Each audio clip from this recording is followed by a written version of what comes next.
agenda, the invocation.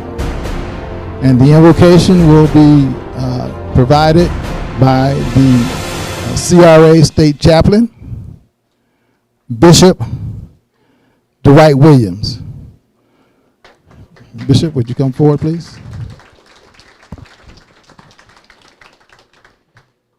Thank you, Mr. President. Can everyone hear me okay, please?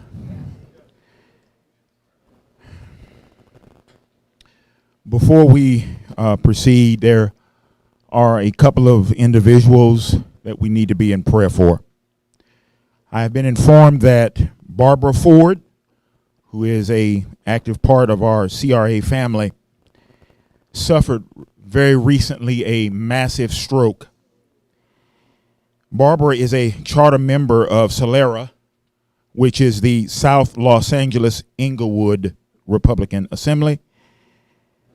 And she's also the president of the Westchester Del Rey Republican Women Federated. Also James Spencer, who has preparing to have a triple heart bypass procedure. He is a charter member of CRA. He's the immediate past president of CRA, again, which is the South Los Angeles Inglewood Republican Assembly. And he's also a CRA lifetime member. Want to encourage you as well to, many of you have heard that this morning there was a massive earthquake in Haiti. Please be in prayer for the people of Haiti at this time. Can we say amen? Want to recite a passage of scripture to you as you stand from the 133rd Psalms. Behold how good and how pleasant it is for brethren to dwell together in unity. It is like the precious ointment upon the head that went down upon the beard, even Aaron's beard that went down to the skirts of his garments, as the dew of Hermon and as the dew that descended upon the mountains of Zion. For there the Lord commanded the blessing, even life forevermore. As we pray, will you bow your heads, please? Father, we come to you today in the name which is above every name, and that is the name of Jesus. We come asking God right now for your choicest blessings to be upon each and every one within the sound of my voice who has traveled near and far. Lord, we pray that you was to bless all of the deliberations on today. We pray for a spirit of unity and family today. In the decisions, oh God, that will be decided upon today, we ask again for unity, for cooperation in the spirit of togetherness. Keep us, God, is our prayer. And God, I pray for each and every one within the sound of my voice this morning. Everyone, oh God, is sacrificing their Saturdays because we believe in being salt and light in our respective communities. So use us, oh God, for your glory, and we will be careful to give your name the praise. We pray, for God, for President Morgan. We ask God that you to bless his cabinet, and for all of the CRA delegates, officers, candidates. We pray, God, for your hedge of protection to be around each and every one of us. And when it's all said and done, God, we're going to say hallelujah to your name. We ask all of these blessings now in the name which is above every name. Presidents, kings, prime ministers, a name which is above governors. Hallelujah. A name which is above COVID. Hallelujah. The name of Jesus Christ, we pray. And everybody who agreed with that prayer said amen 3 times. You may be seated. You got to go to his church on Sunday if you want some more. Because he'll have some more for you, believe me. Vice President Ayanna McCowan, would you come forward, please? And just another bit of information about the Bishop Dwight Williams. He is also chairman of the San Joaquin Republican Central Committee. We have some other, ministerial types for you later today. Dr. Justin Hardcastle will be providing us with the lunch blessing. He is a member of our faith-based committee. And then we'll have the benediction at the end with Pastor Sylvester Bland. And I'll tell you more about them. Am I losing you? Okay, I guess not. All right. So now we're going to ask Vice President Ayanna McCowan to lead us in the flag salute. So will you all stand?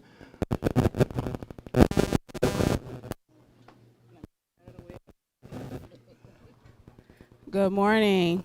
If you could place your right hand over your heart and share with me, I pledge the United States to the republic for which it stands, one nation, under God, indivisible, with liberty and justice for all.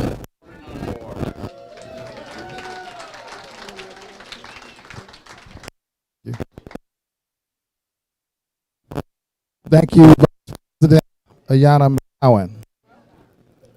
Ayanna McCowan of the Los Angeles Inglewood.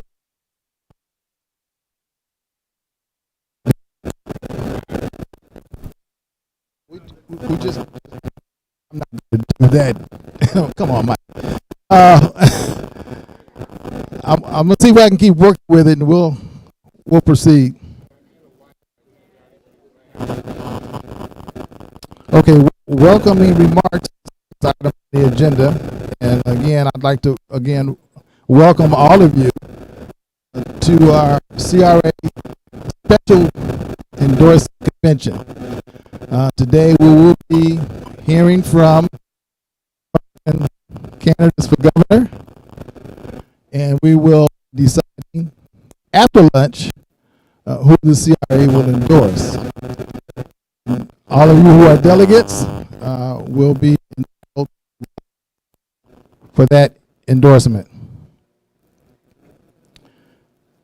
Before we bring up our first speaker, I just want to share with you.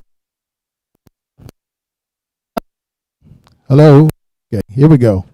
Something a very wise man shared with me back. Republican politics for over 40 years. I just had 70th birthday. Can I get some applause for that? I made it to 70. It's going in and out. Oh, can we get maintenance in here to take care of this? What do you say, Bradley? Thank you, Vice President. I'm sorry. Oh, I don't. I'm here. Okay, now, yeah, especially given the alternative. A birthday barbecue. I think most of you probably invitation. A lot of you were in attendance. I want to thank attendance for coming and for all of the wonderful gifts that you brought me. Like that? I'm not hearing anything. You hearing anything? Yeah, now? Is it worse? Okay. Like that? All right. Okay, now I feel like I need to be singing.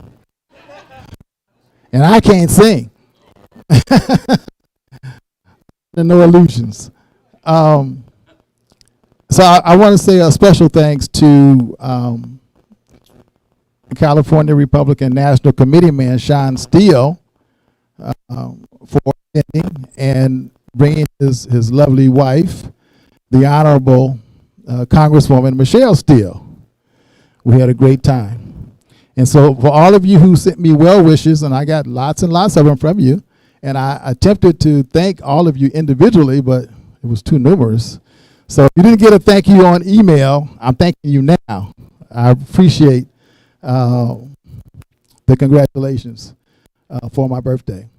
Now, I was about to say, though, I met a man a while back, and he was of the opposing party, but we were still very cordial, even though we didn't agree politically on a lot of things. So I won't mention his name.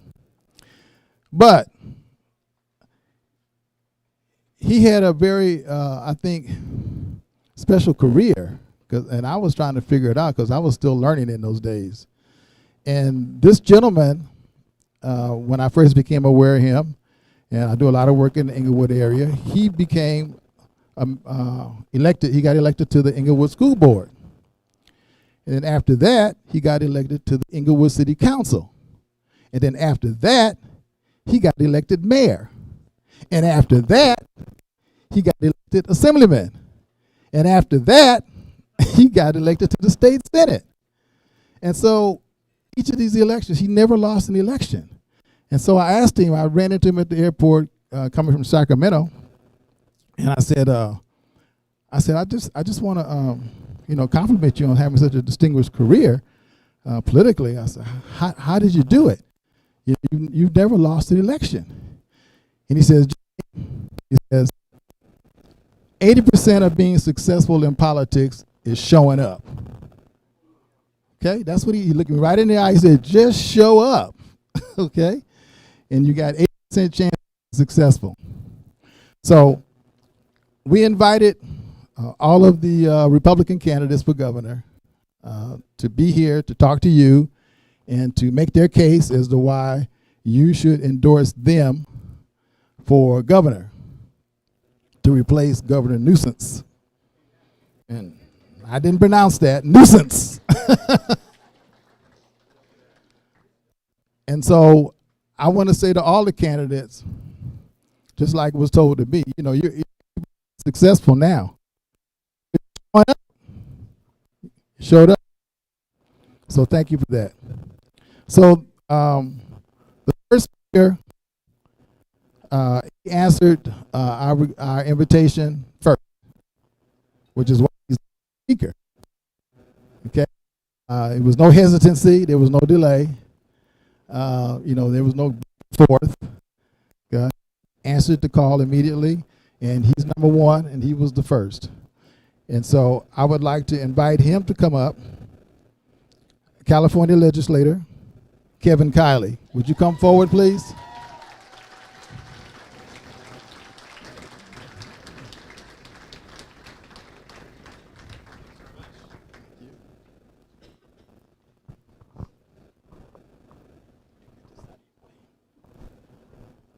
Wow, well, it's great to be here. Now, this is going to sound like a really stupid question. Who here signed the petition to recall Gavin Newsom as the governor of California? Thought this might be a good room to ask that question. Who here gathered signatures to recall Gavin Newsom as governor of California? Thank you very much. Just give a round of applause to all the signature gatherers. That is the beauty of this recall. We now have a golden opportunity, not because of anything that politicians like me did, and not because of anything.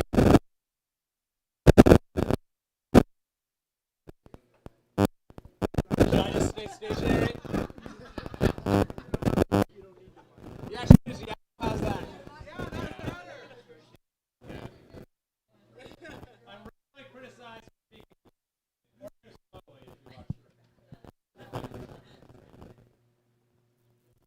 Okay, how we doing? Good? I guess I won't wander around. I kind of like to wander around, but if that's going to mess up the sound.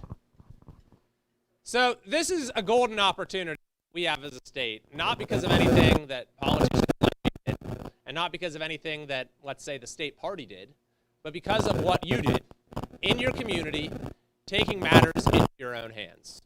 And whoever wins this election, the task is going to be to channel the extraordinary citizens movement that you built, the greatest citizens movement in California history, into the fundamental change we need in Sacramento to get our state off of the ruinous path that it's on.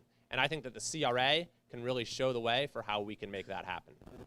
So I'm Kevin Kiley. I've been a member of the legislature for 5 years. Just to get one thing out of the way, someone asked me how old I am. I'm 36. So you do age rapidly at this Capitol. So it's true, I'd be the youngest governor in the country and would also be leading the largest state by population. Some people say, isn't that a little bold? I'd say, well, I think maybe a little boldness is called for in these times. But number two, the guy who's currently the nation's youngest governor is also leading one of the biggest states. And I'd say Governor Ron DeSantis is doing a pretty darn good job.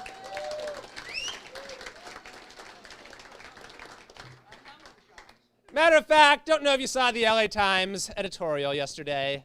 They came out and they're against the recall. Vote no on the recall. Wake up, California, they said. Vote no on the recall. And they also said vote no on Kiley.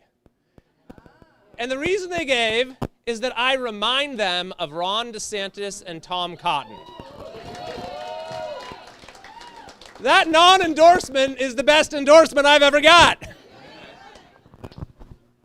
So I've been at the Capitol for 5 years, and I ran for office precisely because I knew that our state government is a total mess and that our state is falling apart. But it was even worse than I expected. The corruption, the dysfunction. I've been fighting back in every way I can. They even sent me to the smallest office in the Capitol, the doghouse. But I never could have imagined how bad things would be with Gavin Newsom. With his one-man rule, he's taken all of the problems that we already had as a state and put them on steroids. And I've been fighting back at the Capitol in every way I can for the last year and a half. In May of last year, thank you. In May of last year, I introduced a resolution to terminate the state of emergency. In June of last year, James Gallagher and I took Gavin Newsom to court for abusing his emergency powers. And in the months that followed, we wrote what we called the Healthy Communities Resolution and took it to counties throughout California. Over a dozen boards of supervisors passed it as a protest against Gavin Newsom's lockdown.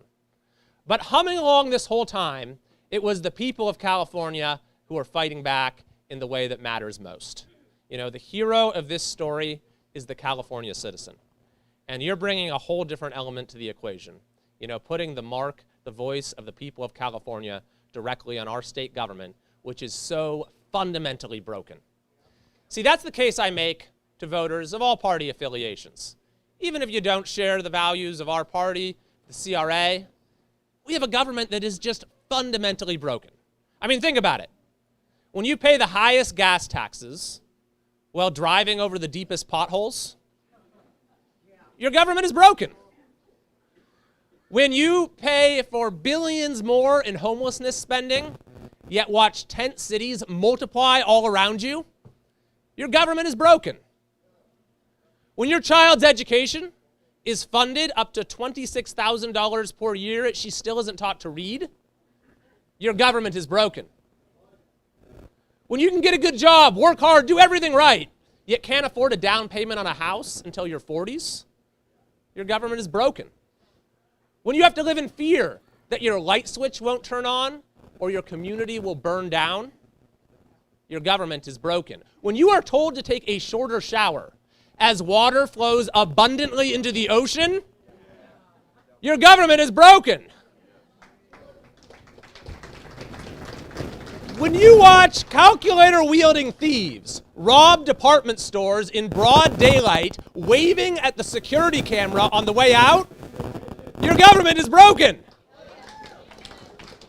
When you walk down public streets that double as restrooms and injection sites, your government is broken.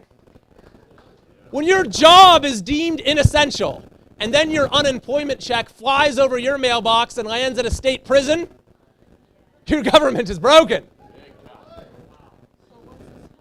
When your child's face is smothered in cloth for no good reason, your government is beyond broken.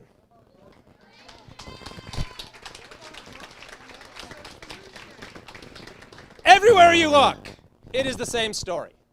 As Californians, we sacrifice the most and we get the least in return. It's no wonder 2/3 of our residents now say kids growing up in California today will be worse off than their parents, and it is no wonder that more and more are packing up U-Hauls to avoid that fate. Anyone know someone who's done that?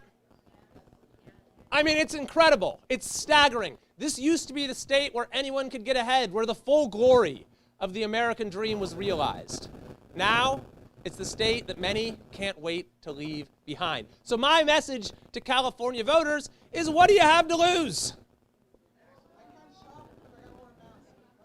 To save the state we love, take a chance on change. And guess what? Guess what? If you don't like the way things work out, you can vote for a return to political racketeering next year. So what will this change look like? If I'm your governor, on day one, on minute one, I will terminate the state of emergency. And by the way, that wipes out all state and local emergency orders, including these outrageous mandates, automatically. Now, Gavin Newsom loves executive orders, doesn't he? He loves executive orders. Here's the thing about executive orders. You can undo them with executive orders. For every executive action Gavin Newsom has taken to violate our rights and diminish our freedoms, I will take executive action to restore those rights and defend our freedoms. And all of these wonderful state agencies, these menacing state agencies, CARB, the Water Board, the EDD, the Department of Public Health, I will tame them with a new directive. Serve the people of California. Don't harass them, don't harangue them, don't run their lives, don't ruin their lives. And yes, on day one, I will make sure every California school is open, full-time, 5 days a week, no excuses, and no masks required.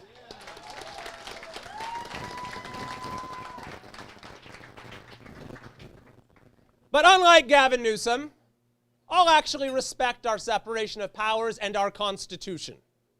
That's kind of what we've been spending some time in court about this last year. And I'll do this. I'll actually call a special session of the legislature. I'll throw down the gauntlet. Start taking your job seriously and govern in the public interest at long last. See, I've spent 5 years in the legislature, and I know the one thing that our state's politicians respond to is political pressure, the fear of losing their jobs. And they will have just seen the governor lose his job. Am I being told to wrap it up? Oh, okay. So the legislature will face a choice. Work with me or face the same fate as Gavin Newsom in next year's election. It'll be a wave election that sets us on a whole new course. And you know what? What I have in mind is pretty simple. It's back to basics. Pave our roads, store our water, manage our forests, maintain our grid, fund our police. Do the things government is supposed to do. Do them well and do nothing else.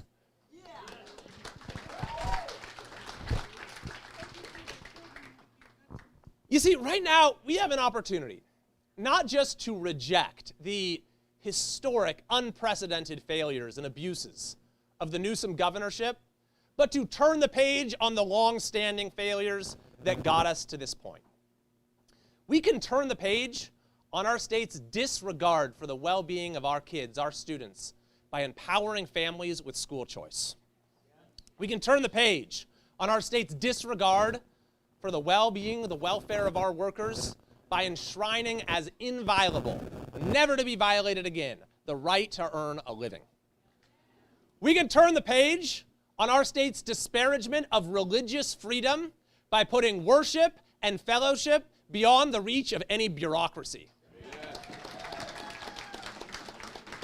We can turn the page on the California exodus by rolling back every special interest giveaway that makes it so hard for ordinary folks to get by here. And we can turn the page on this dark era of government control by lighting a new spark of liberty and self-government. and that spark will spread across this country. This is the moment to rekindle that great American innovation, self-government, to renew the meaning of we the people. See, here's the thing. I think the most important job of our next governor is to make it less important who the governor is by returning power to local communities and their citizens. Less power in the governor's hands means more power in your hands to live your life as you see fit and to have your say in our shared future. That's the large promise of this recall, revitalizing the whole idea of citizenship, reviving those forgotten words from our Declaration of Independence, maybe the most important ones, the consent of the governed. At the end of the day, this is a movement not just to fire America's worst governor, although it's certainly that. He has a little less competition now, by the way. This is a movement to save America's greatest state. We have already made history, and now comes the fight for California's future. I happen to believe California is worth fighting for. I know all you do as well. That's why you're in the CRA. And it's an honor to be in that fight with you. So thank you very much.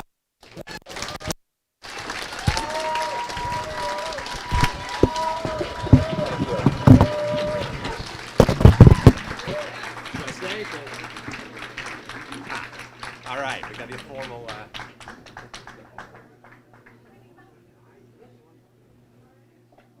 Thank you very much. Thank you.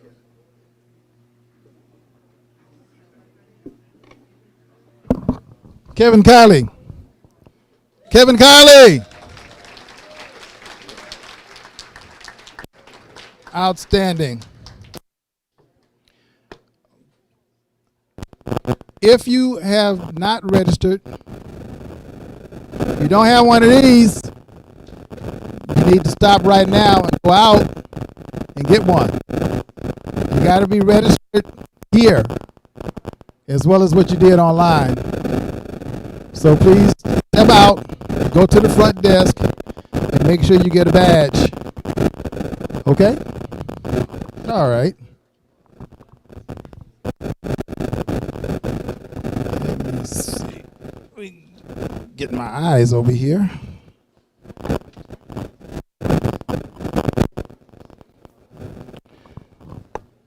Okay, just want you to know that all of our speakers are limited to 15 minutes. The speaker, Greg William, these are recordings. You can't look at. Maybe I can look like Kevin Kiley.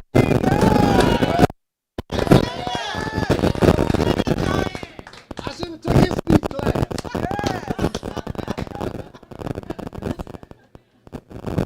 Any event.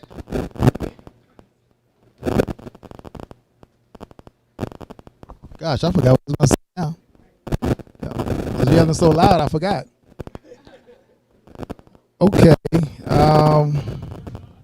No, we are doing that again. All right.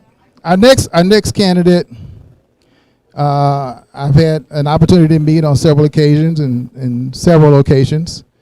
He's a good guy. His name is Diego Martinez. Diego, would you come forward, please? Diego Martinez.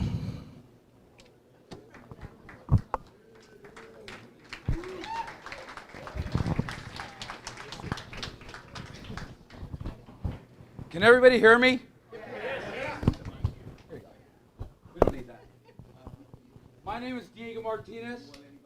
I want to thank Kevin Kiley because the one thing he just told us is all the problems with California. We all know what they are.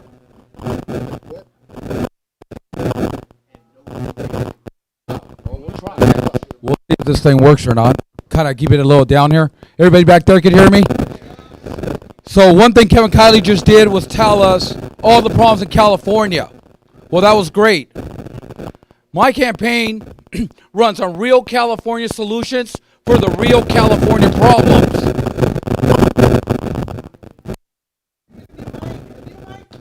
We can all sit here and I could go around the room and each and every single one of you can tell me a problem. The problem is our legislation and our government has failed the California people, and it's time that we take California back. I see the gentleman from the NRA over here, right over here. Everybody knows him. He comes from Fresno. Why do I know that? Because I believe in our Second Amendment. We have the right to do constitutional Second Amendment. Okay? Forget about these permits that are unconstitutional. Forget about the ban on certain firearms.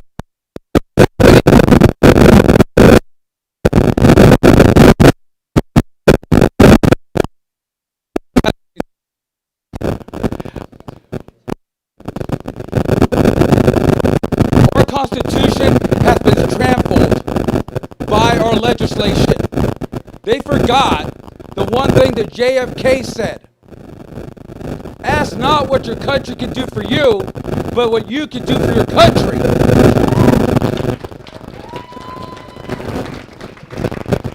Somewhere along the line, that became backwards. Our generation now is what can my country do for me, not what I can do for them. And that started in education.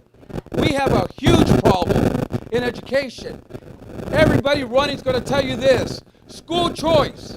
And everybody's going to clap and say, yes, I agree with it. I'm with them. How many good schools? One, if you're lucky. So what happens to the other kids? They didn't get to school on time, so they don't deserve the education? How about we do something better?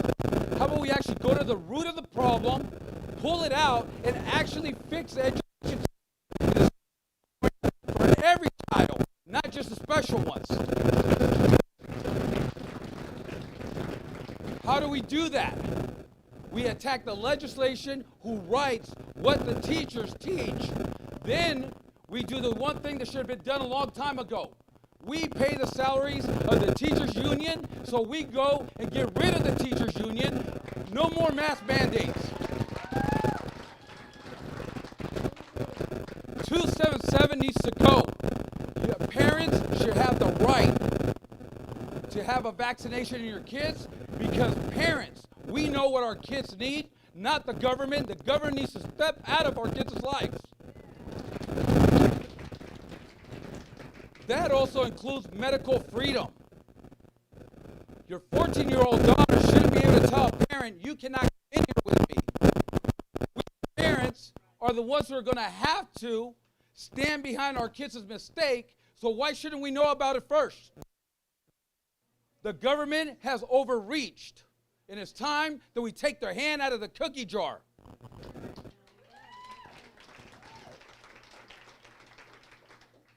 Fracking's going to stay. We're going to do some offshore drilling. It's been proven everywhere else. We're going to need to. We're paying $5.50 a gallon in gas since July 1st. Why? Our roads aren't fixed. Our infrastructure's not done. But Gavin Newsom, during a bad year where most of us sat at home, most of us lost our businesses, now he increases our taxes to give illegal aliens free medical, while our veterans don't get anything. We have bigger problems than what we all know in the state of California. We have a border problem. You guys been down to San Diego? We have a big border problem. We have a president and a vice president who said, open borders, come on in, you got 100 days to get here. People start trucking in here, they shut the border on them, but they let their kids in here. Who's taking care of those kids? Where are those kids? Human trafficking, and you know why? Nobody knows where those kids are. Nobody's here going to go ask about those kids. And our government has a hand in it. Why did SB 145 pass? Yet, SB 640 couldn't, to help mental health patients. We spent $4 billion last year on the homeless. And the homeless problem got worse. Gavin Newsom wants to put $12 billion of your money into this problem again. 4 can't do it. I'm sure 12 will do it. We can buy another 2 hotels with that. So let's be real. You want to fix the homeless? It's a California problem, not a county by county problem, not the 9 agencies who are sucking that money in their pockets. Make it a California problem with a California solution. Step 1, we are going to fight the Supreme Court for the 1967 ruling that they did against then Governor Ronald Reagan to shut down mental health. We're going to open mental health. We're going to get these folks the help that they need. But we are going to fight it with the Supreme Court so it's a law and it stays that way where the next guy can't shut that down. You got 30% left. What are we going to do with them? We're going to give them a trade. Any of you guys remember what a trade school looks like? I don't, because they left. We're going to bring trade schools back, and we're going to teach the homeless a trade. They're going to help us build their housing, not free. They're going to work and do it for us. Each county has old buildings lying around doing absolutely nothing, then losing value and getting destroyed, and the homeless are staying there anyways. Why wouldn't we turn those at no cost to the California taxpayer, because those buildings are ours, and make those into housing where you have a rehab center for alcohol, drugs, and a 24-hour counselor there so we know what's going on in there. That's a simple solution. You know why we don't fix it? Because your local government has their hand in the pocket there, and they're getting your hard-earned money, saying that they're going to homeless people. If your church wanted to feed them, they got to get a permit. How are you going to take somebody's volunteer and get a permit? Because they don't want you to do it. We suffered one of the worst years. If you love God, you love your religion, why were you not allowed to go to church? They wanted to break your faith. Because they break that, they took everything from us. So what happened? You could go to Walmart, go to Costco, Home Depot, put a mask on, COVID will not get you. God forbid you go to church on Sunday, put a mask on, because COVID knows you're there. Religious freedom is our First Amendment, and it will never be dealt this way again when I become governor, because you have the right for freedom of religion.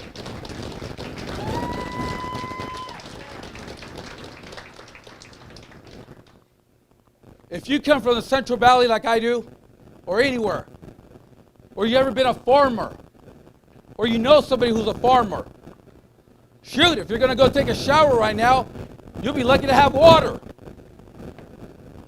It's a man-made problem.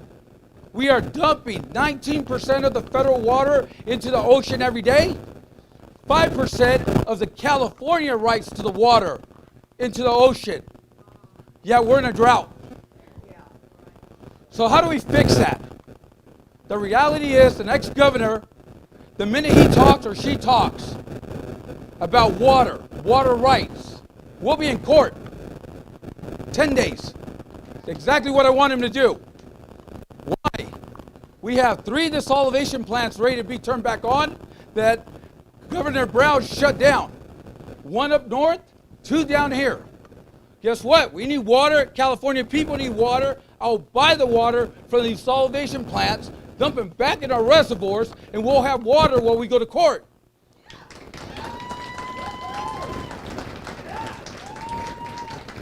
Why do I want them to take me to court?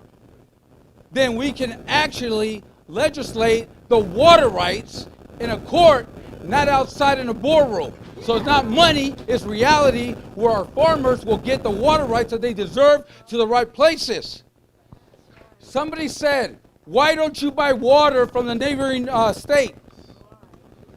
Because Californians need the job here, not in Arizona. And if you cannot think of California first, you should not be running for governor or anywhere else.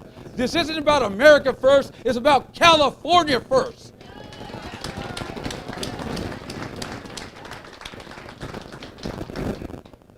The reason I want to open desalination is because we need infrastructure. We need water. Imagine in California with a reservoir enough to hold 3 years worth of water for each and every single one of us. The excess water, we sell to Arizona, we sell to Nevada, and we keep... How are we doing on time? Okay. 3 more minutes? The water problem can be solved. It just takes somebody with a backbone and no special interest. I have a special interest group. The California people are my special interest, and that's it.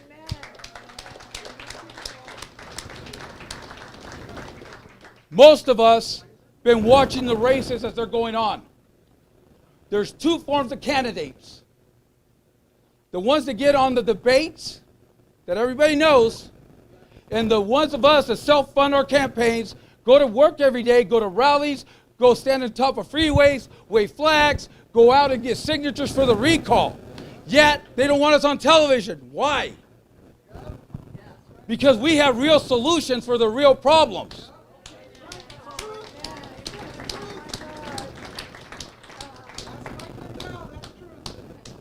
Now, here's the catch. I am not a member of the CRA. And there's a reason why. Let me let you guys know why. It is a good reason. I joined the group. I joined the Republican group. I want to be active in it. The group wasn't very active. Then they turned around and wrote an article about 2 other candidates who are running for governor while I'm sitting at the table. Might be a little hard, right? Before I joined this group, before I wanted to join this group, somebody said, join before this. I said, no. That's not fair. That's not right. I wanted to investigate a grassroots movement of a group who actually got involved and actually did something. That is you guys. For me, it wouldn't only be an honor to get your endorsement, but it'd even be a bigger honor to be a part of you guys. Because this group is about grassroots people, just like myself. We work every day. We want a better future. We're not listening to the uppers, but we're going to make a difference. During the recall, we stood together getting signatures. 110 degrees, freezing cold. Did it matter? How many of us were number 1? We all saw that, right, as they drove by? Everybody told us we're number 1, but we went back the next day. And we did it again. That's why, to me, it'd be an honor to be a part of this group. My name is Diego Martinez. You can look me up at diegomartinezforgovernor.com. And I do something that no other candidate does. Every Thursday morning, I have Waking Up California, where you can come online, ask me any question, and I will not dodge it. I will actually answer it. Para toda la gente latina, mi nombre es Diego Martínez. Soy candidato para gobernador y es algo. Ahora es el tiempo que tengamos una voz en Sacramento que los entiende a nosotros, para nosotros y para la gente de este estado, para un mejor futuro. Yo vine a los Estados Unidos cuando tenía 6 años. Soy igual que ustedes, un inmigrante. ¿Y quién pensaba que en 2021 yo estuviera corriendo para gobernador? I'm living the American dream, from an immigrant to a candidate for governor of California. Thank you.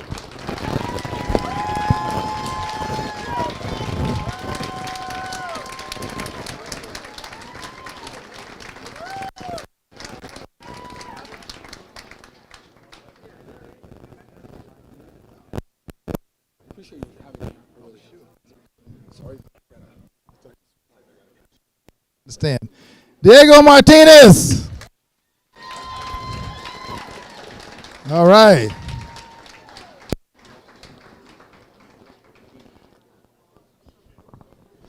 we're going to see if we can adjust this technical difficulty, so give us just a moment, because I really did have a difficult time speaking like Kevin Kiley. Yeah, well, I need the microphone for that. So give us a few minutes. We're going to see if we can make some adjustments.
Okay, then give some applause to San Juan King County Republican Assembly, because they're the ones that took care of this. Thank you, guys. Thank you, Shoemaker. All right. So, if you're looking at your agenda, you see our next speaker is John Cox. Well, John Cox's campaign called us late last night and told us that he would not be able to attend. He withdrew his invitation. And he said that he had another media event that he had to attend. So I guess maybe the bear booked something and didn't tell him about it. But anyway, in his place, we're going to have Jenny Ray LaRue. Jenny, are you here? Come on up. Jenny Ray, I had the occasion to meet her in Nevada County when I was visiting with the Nevada County Republicans, and told her that I'd like to have her invited, and she says, okay. And here she is. Come on up, Jenny. Thank you. Thank you so much. Hi, everyone. So grateful to be with you. When I was in Nevada County with Johnny and Davina, someone gave me the greatest compliment of my campaign so far. He said, that was the best speech since Reagan that I've heard. And so I can't promise to meet that standard for you this morning, but I'm going to certainly try. And my goal is that you leave today with hope that was greater than what you came in with. I am a mom, I'm a businesswoman, I'm a farmer, and I am ticked off at Gavin Newsom because he messed with my kids.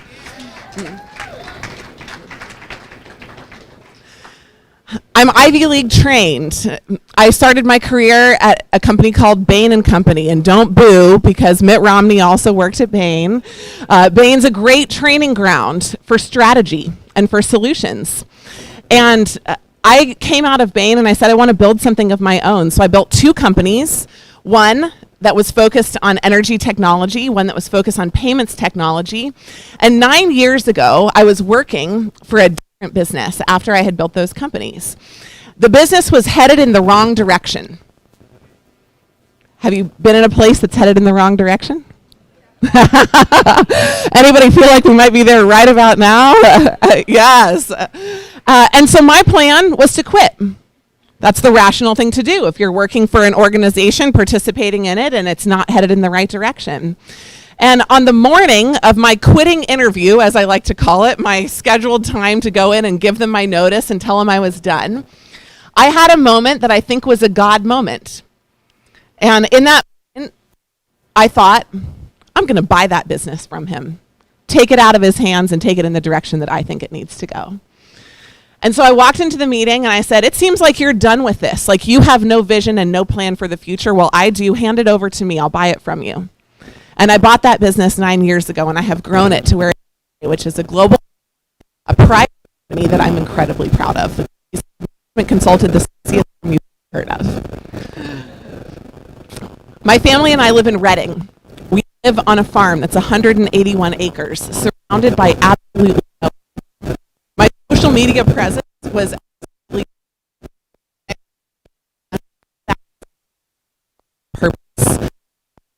A private life, one that I wanted, one that was fantastic for me and my family. But last year, in March, I started paying attention to everything and during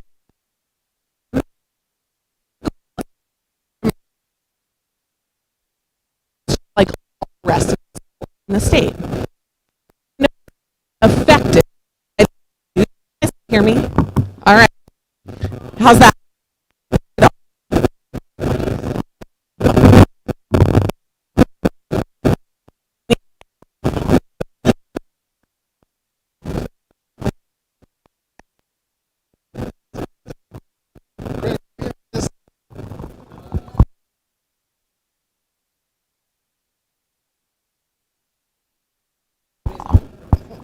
Light was on. Lights on, but no.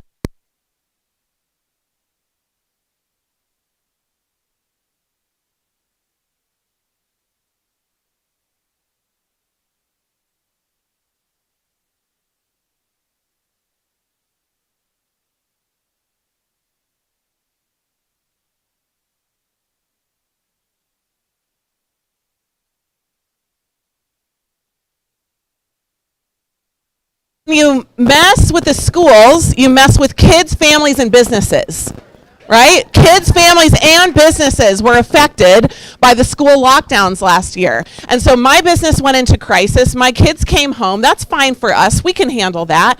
But for the 80% of children low income in those schools, guess what they did? Absolutely nothing. They sat home at home alone while their parents went to work. 5-year-olds at home alone, 6-year-olds at home alone in our school district, 7-year-olds at home alone. And what did Gavin Newsom do to respond? Closed schools for longer. Right?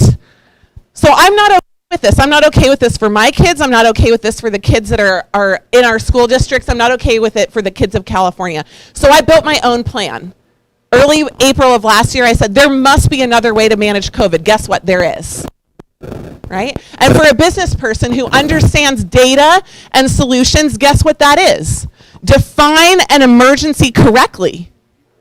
What's an emergency? It's not people getting COVID. What's an emergency? People not being able to have access to hospitals. That's an emergency.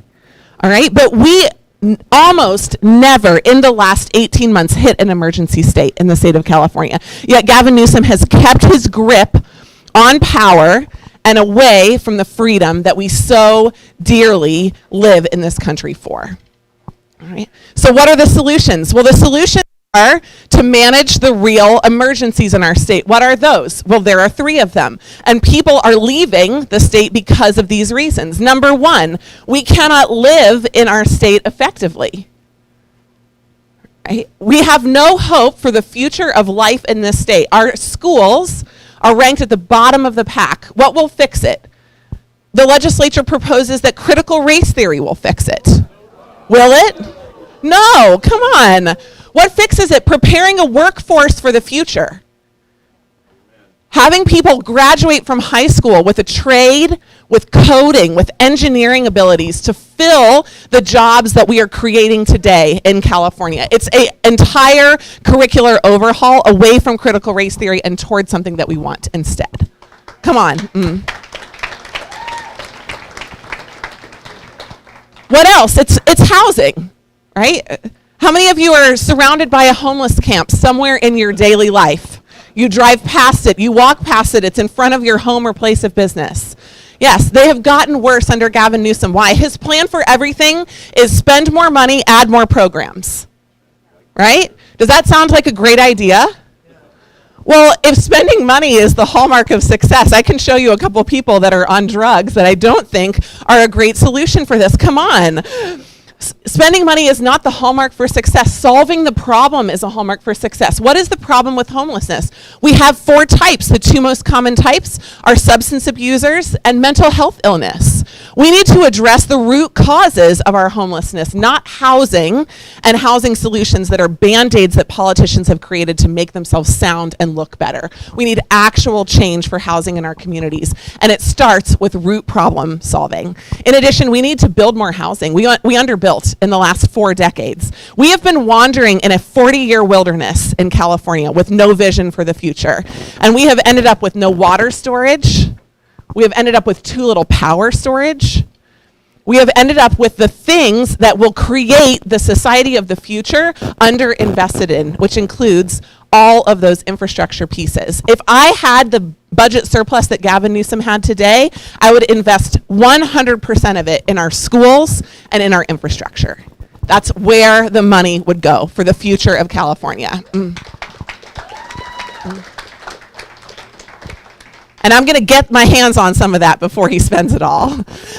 Finally, we need a work culture that we can celebrate here.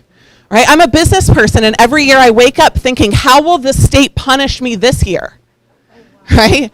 In what way will they strip my rights, add some compliance, add a new tax, build a new fee, and serve me less for more pain?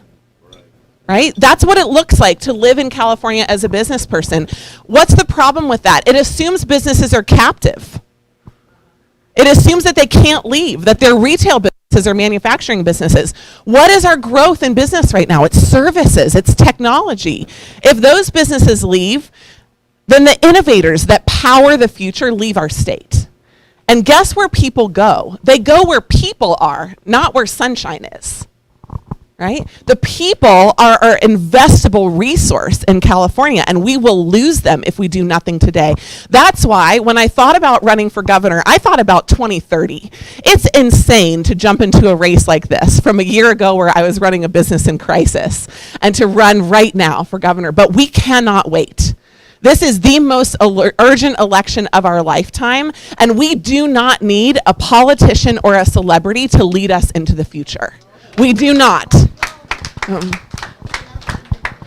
If you want that, I bless you for the future that you will create, but that is not the future that I want. That is not why I'm running. That is not why business people are investing in my campaign. That is not why. Why is it? It's because the future that I want is a future that I and my family want to live in. A future that we have to start with today. We can't 10 more years for that future. And so what does it look like? Ultimately, we need to be able to live, to work, and to breathe in California for the future.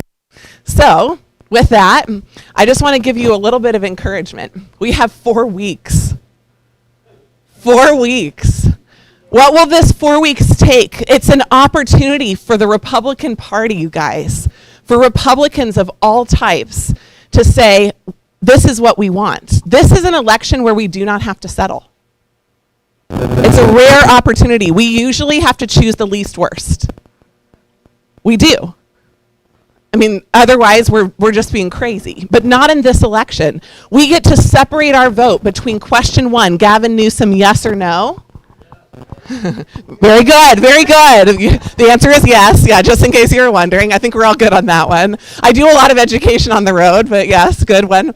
The second one, though, is who do you think will build the future that you want, that we want, that the future of California is dependent upon? Who will build the future that is good for all of our communities? This is why I am a Republican fundamentally. It's because I believe that freedom is at the basis of sound growth, that business growth is the fuel of problem solving in society, and that liberty creates something magical that we can all be a part of. So thank you, Johnny, for having me. I'm really grateful to be here. I hope to earn your vote today and on September 14th, and I'm grateful for all that you do. Jenny Ray.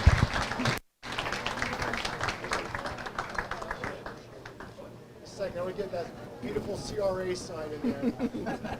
70-year-old. I meant for him. Thank you, Jenny. You're welcome. Pleasure, brother. Hey, that's a really good look right there. Hold on, Doc.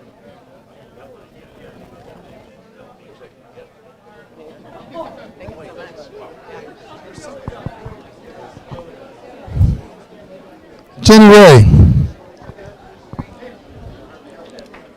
Oh, I think this is. Right here. Is this yours? That's mine. Thank you. Right here. Right here. I need y'all the picture. I'm gonna get her with the CRA. Okay, that'll work.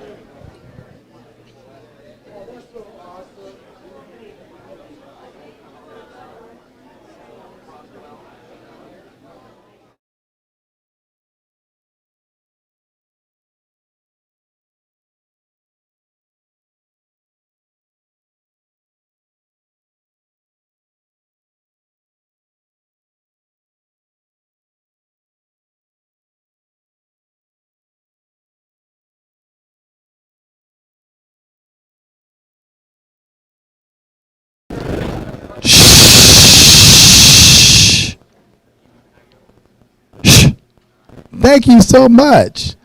Earlier this morning in the invocation, Bishop Dwight talked to us about a couple of people who are under the weather. I have a couple cards here I'd like for each of you to sign, because if they were not recuperating, they'd be here. So there's one, here you go, Mike. One for James Spencer, and you can see their name in the top left corner. The other one is for Barbara Ford. She'll be so happy, pleased, and delighted, and I'm sure it will accelerate their healing and quicken the improvement of their health when they see that. I'll give it to them personally and let them know that they were thought about and that they were prayed for as well. So thank you for that. It'll be circulating. I don't think you'll miss it. It's a pretty big jumbo Hallmark card. Okay, so looking at your agenda,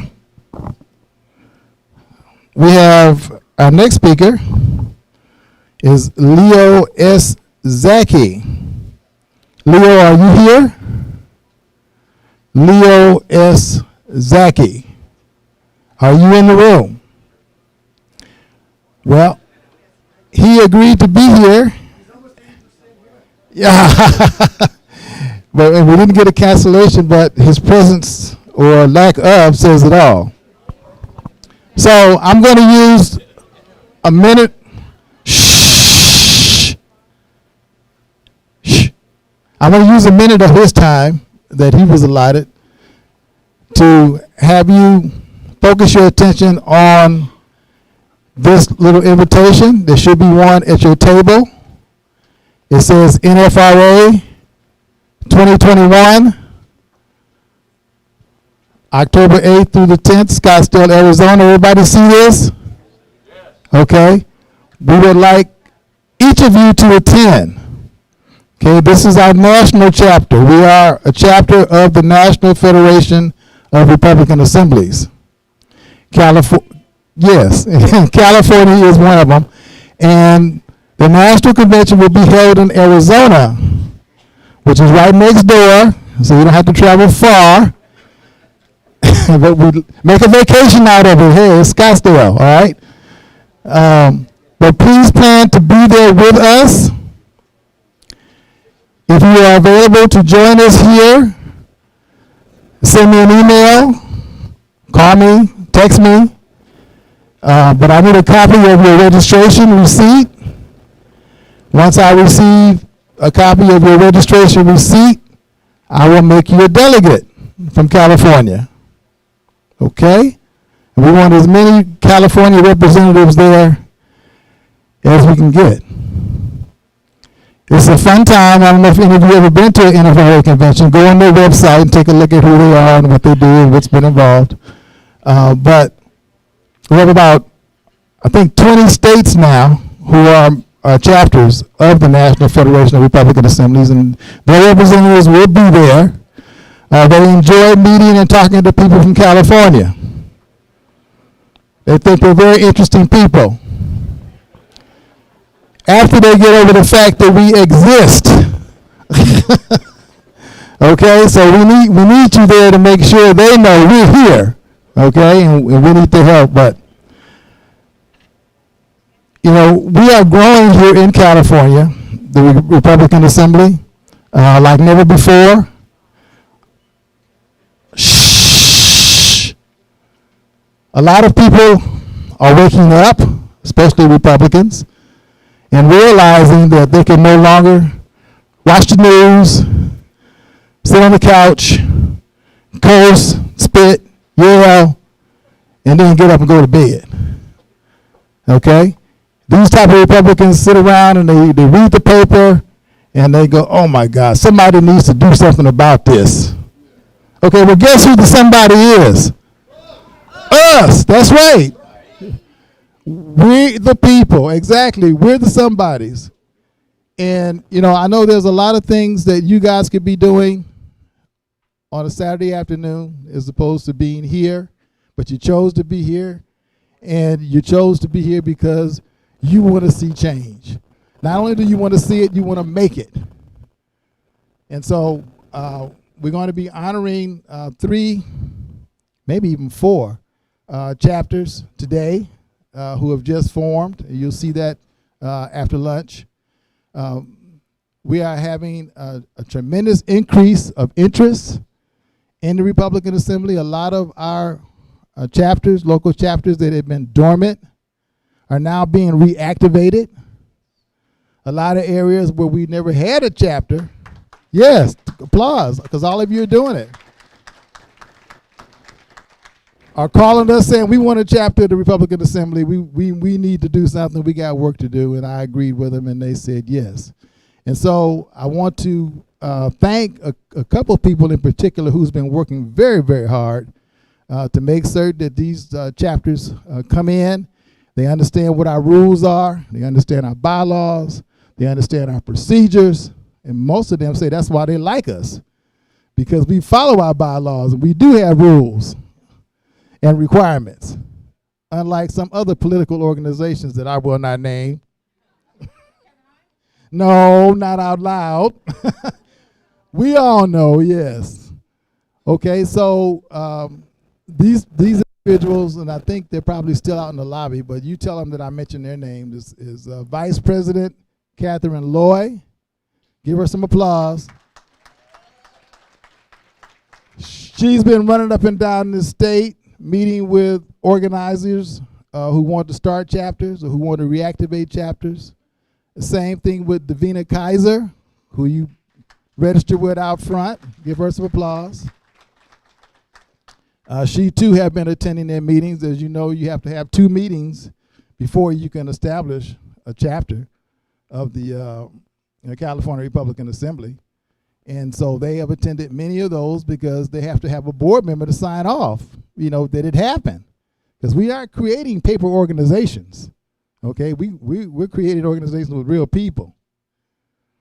And another person who really, really deserves a thundering rouse of applause is CRA Executive Vice President Carl Brickey.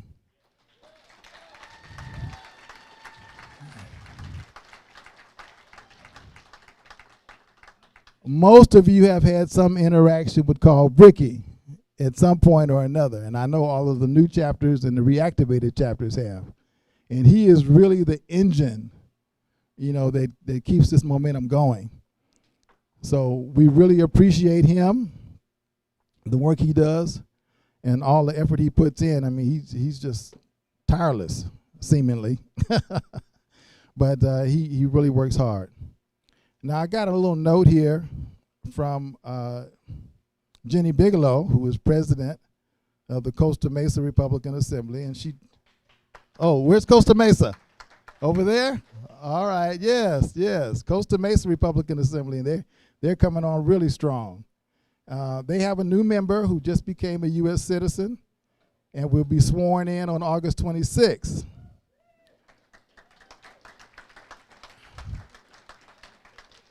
Her name is Carolina Sotorska. Is she in the room? Is that you? Okay, wave again. Wave again. Wave, wave. Yes. Thank you for joining us. I'm sure you will. With an attitude like that, how could you not? Okay, so we're going to go back to the agenda.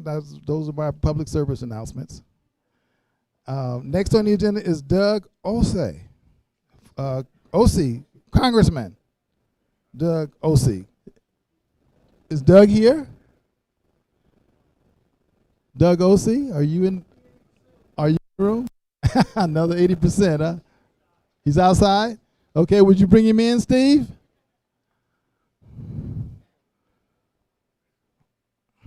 I had the occasion of watching him during the debates at the Nixon Library.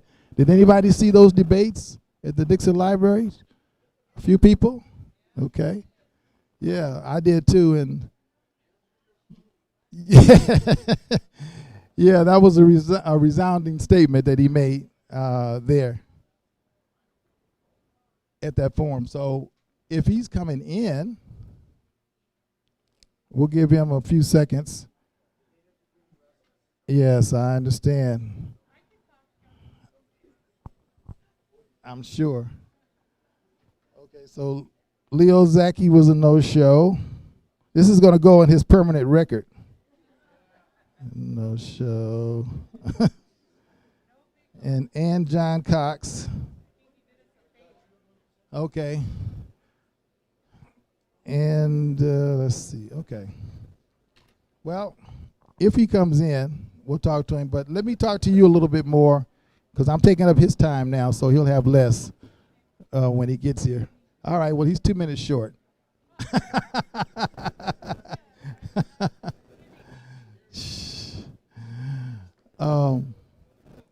You know, CRA is reaching a membership of close to 2,000 now.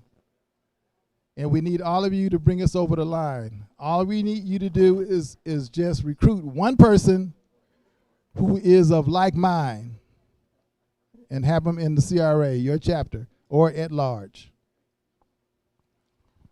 Doug, would you like to come forward? No. Do it anyway. I answered the damn phone. No, I'm just kidding. That's good. You better answer the phone. So, thank you. Doug OC. Doug Osei. Thank you, Jenny. Oh, here. One more. Come on. Here we go. There we go. You're lucky. Normally when I take those pictures, just as they're about to go, You're right, I am lucky. Well, good morning, everybody. Good morning. Oh, come on. I know we live in California. Good morning, everybody. Good morning. There we go. Now we're talking. So it's interesting, after 25 years in politics, some things never change. 90% of it's showing up. I have to tell you, 3 a.m. was awful early this morning. I want to thank CRA for having me down here.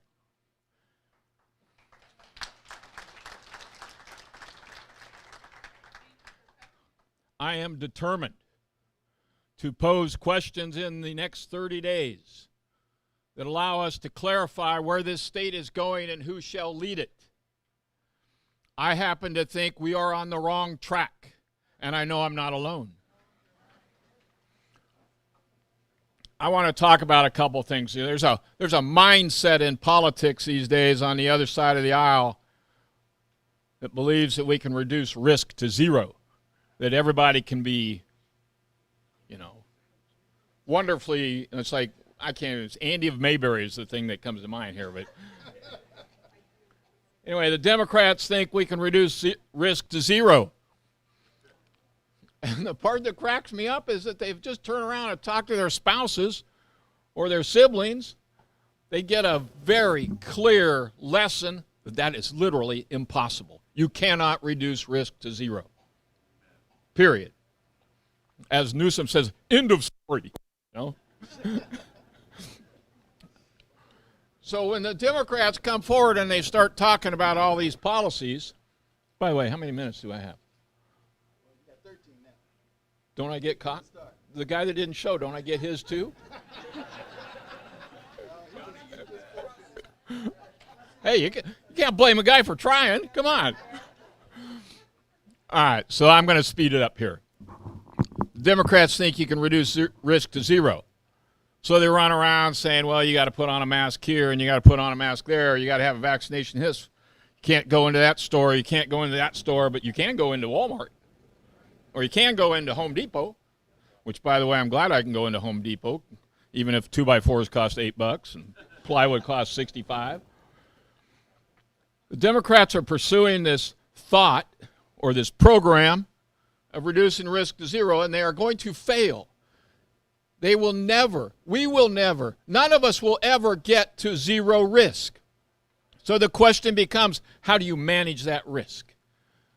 How do you allow people to live their lives recognizing that there's risk? And I want to answer that very specifically as it relates.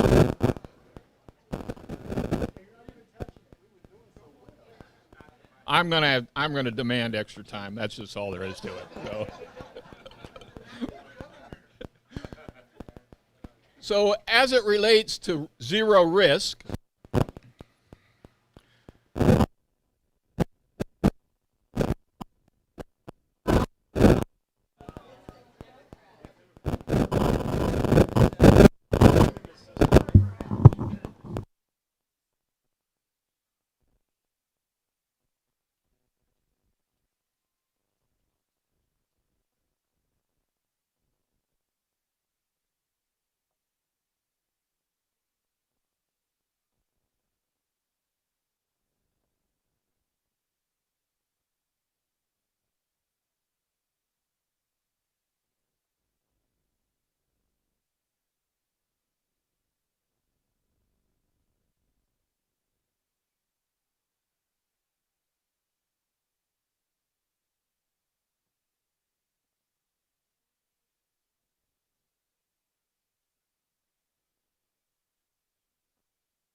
masks are an attempt to reduce risk to zero.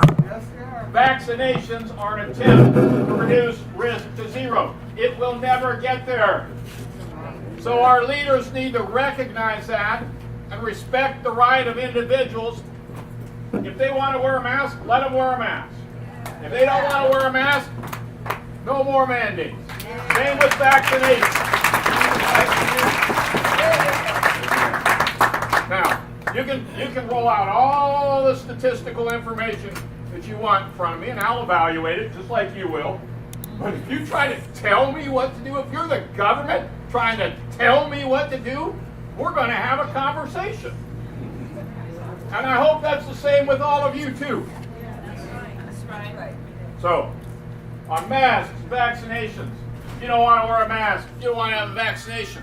Don't wear a mask, don't have a vaccination. Be an adult. Make the decision.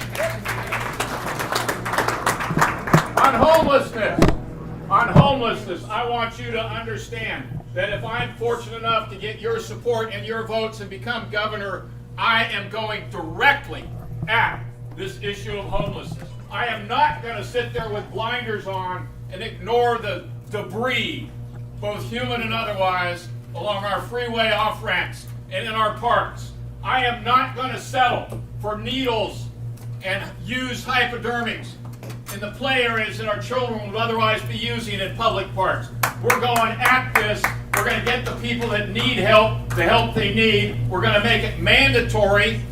All right? You understand that's a change in law from Lanham and Petrus today, where it's, oh, please occupy this hotel room, and by the way, would you please come to a counseling session?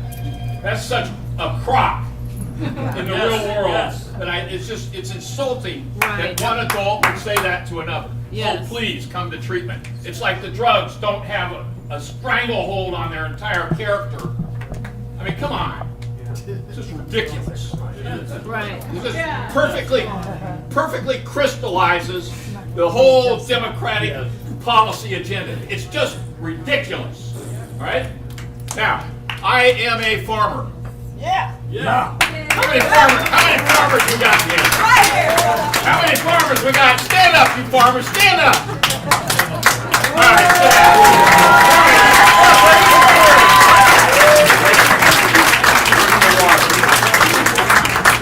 So in California, one of the largest industries remains agriculture. It's everywhere. It's even here in Santa Clarita, Valencia. You know, agriculture is a stable economic part of this state. And if it doesn't thrive, the state suffers. This is not theoretical to me. All these other guys are great guys. Well, let me broaden that. All these other people in the race, they're fine people. But when it comes to agriculture, there's one farmer in this. My sisters and I share crop 1,000 acres of rice in Sacramento County. The issue of water is not theoretical to me. We need more storage. We needed it yesterday. It was approved by the voters in 2014. If I'm governor, we're building off-stream storage and we're going to have water. That's right.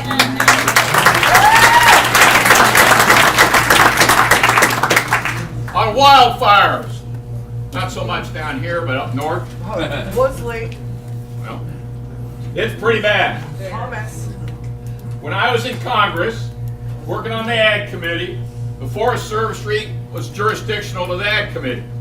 So we spent a lot of time talking about timber harvest and how do you get jobs in rural California or rural America? How do you feed feedstock to the lumber mills and what have you? And we struggled mightily to ensure that timber sales proceeded in a reasonable, consistent manner. And in the ensuing 20 years, the Democrats and their minions have managed to litigate up that entire process. And the net result is that the public lands in this state, both federal and state owned, have an average density of trees of 600 to 800 trees per acre. And then the forest floor is covered by all sorts of underbrush. Now, guess what happens when somebody lights a spark? That compares, if you go up and you look at the privately managed lands, like Sierra Pacific, some of the others, the density on those lands at maturity is 75 to 80 trees per acre, and the floor is clean. Imagine that. Here's the science and data. You heard that phrase, haven't we? Science and data. Here's the science and data. Proof positive right there in front of us. Private lands implement it. Public lands haven't.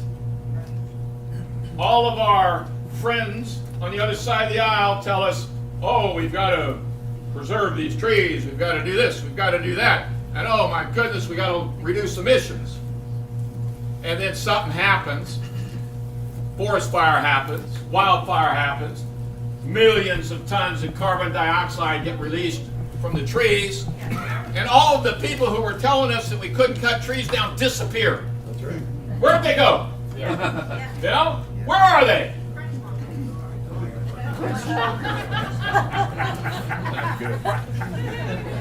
Listen, on schools, when I'm governor, your kids and your grandkids are going to be in class with a teacher at the blackboard. Yeah.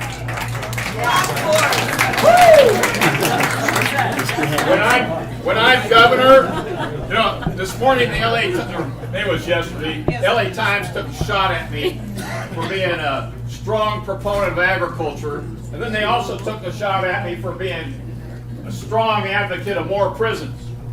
Yes. I say thank you. With Newsom and his minions, including prior to Newsom, Brown, when they got confronted by that federal decision that the manner in which they were operating prisons was unconstitutional, instead of saying, gosh, we only have one option. We only have one option. Oh my God! Oh my God! We got to release prisoners.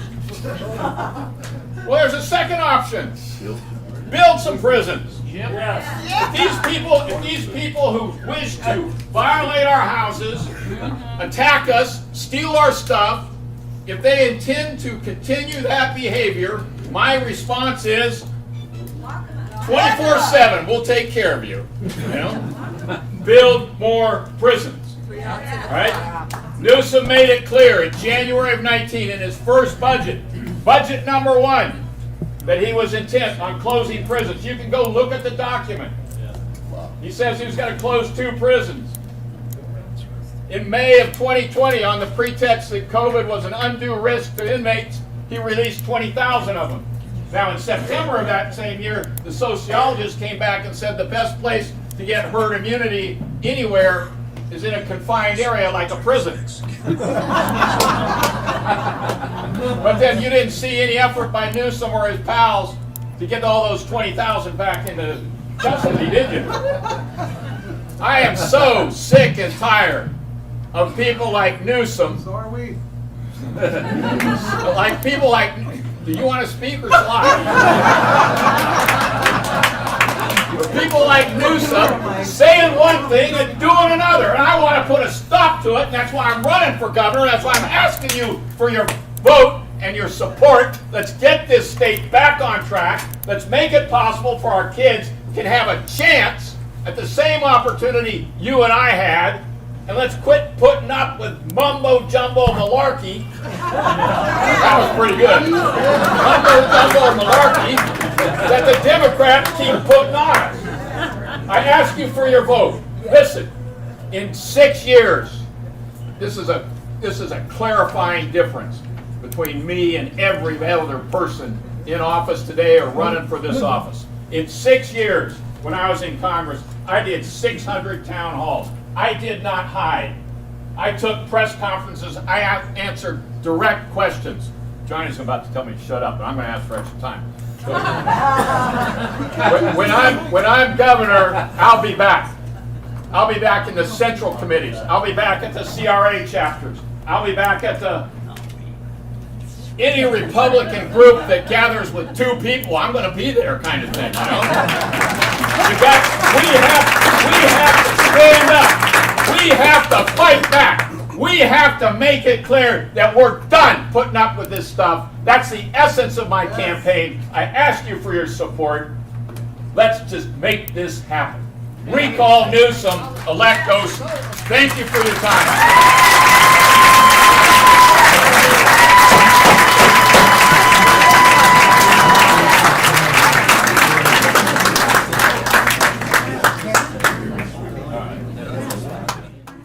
$1 million picture. Get your wallets out.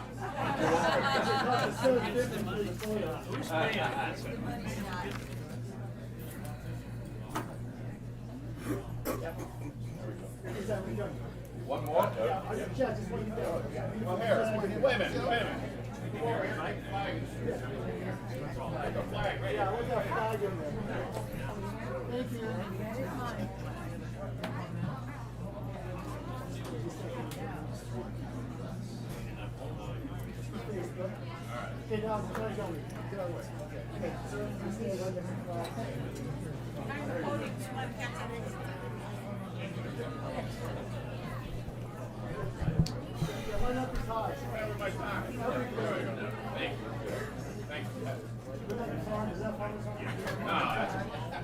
That's an American tie.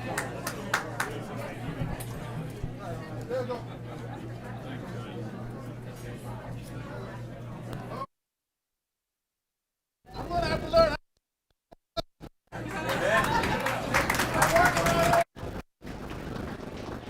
Hear me? Thank you, Doug.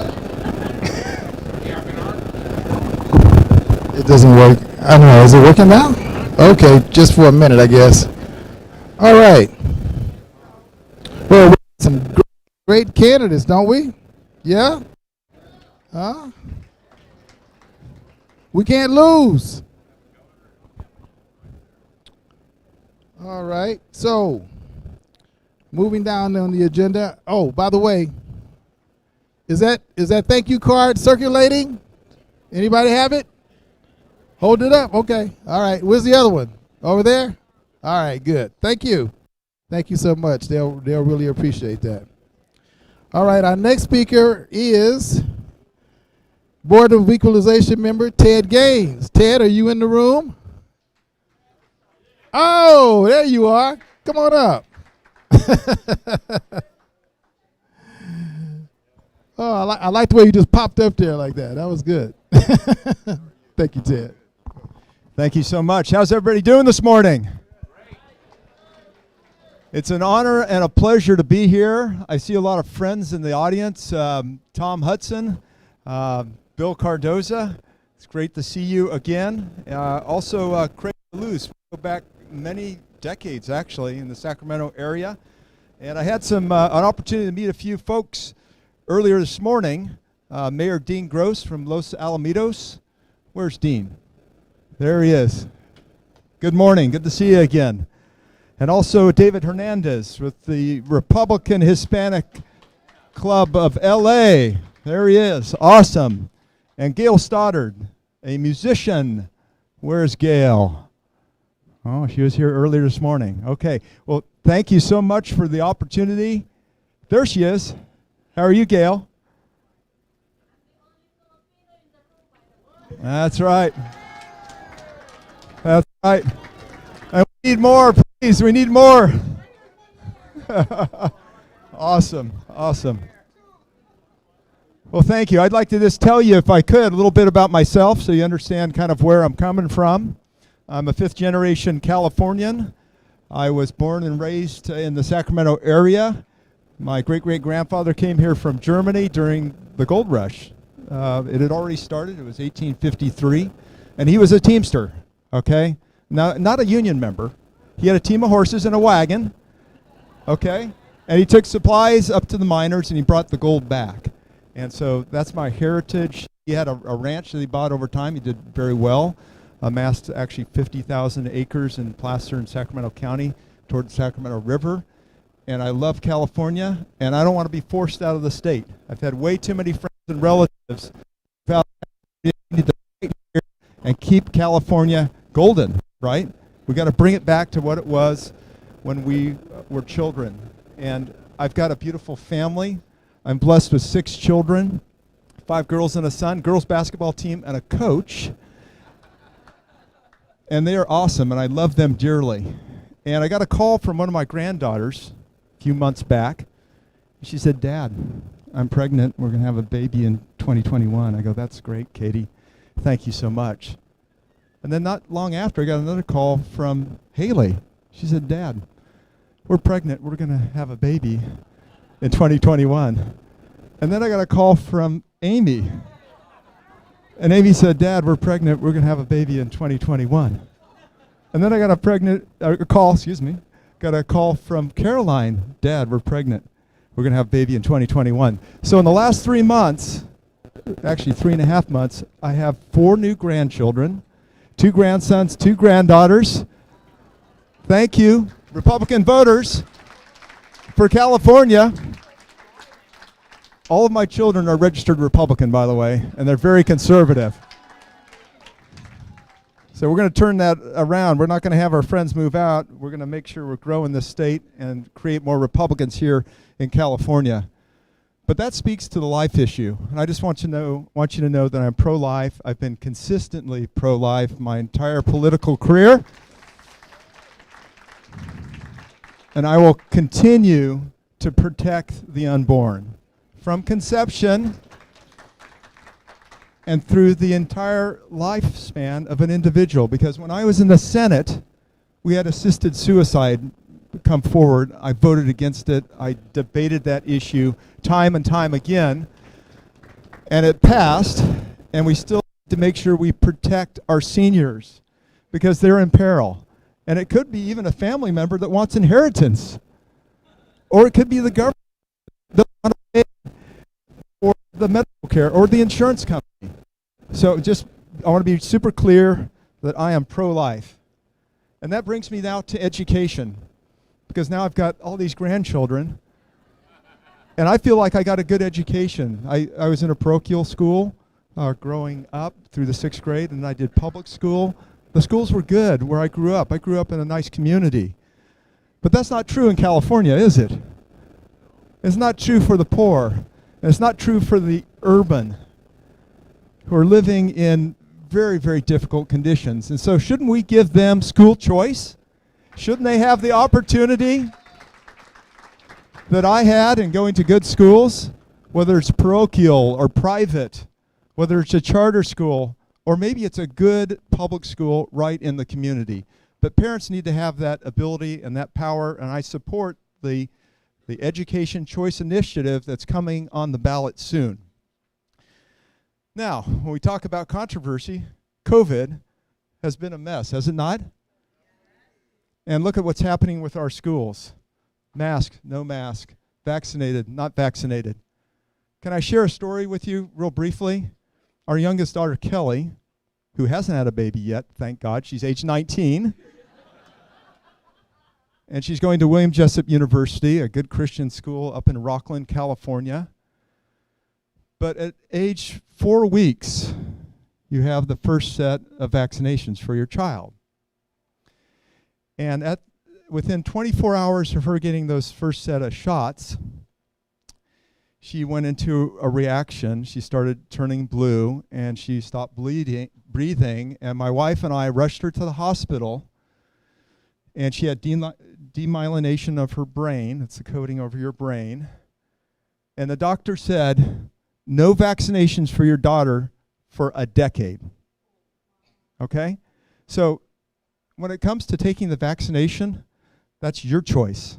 That's not the government's choice. The government will never force us to take a vaccination.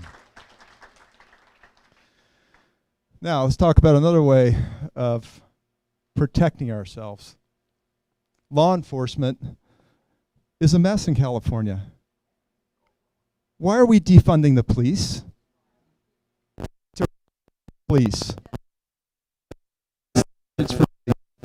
I've always protected public safety, our sheriffs, our police departments, our CHP, and I will continue to do so. I will lift them up, and we've got to fight and make sure our voices are heard so that our families, our children, our grandchildren are protected in this beautiful state that is raging out of control, but we can turn around. So I propose that we take Prop 47 and throw it in the garbage can. We're going to repeal it. And in the meantime, we're going to protect ourselves with guns, right? Okay?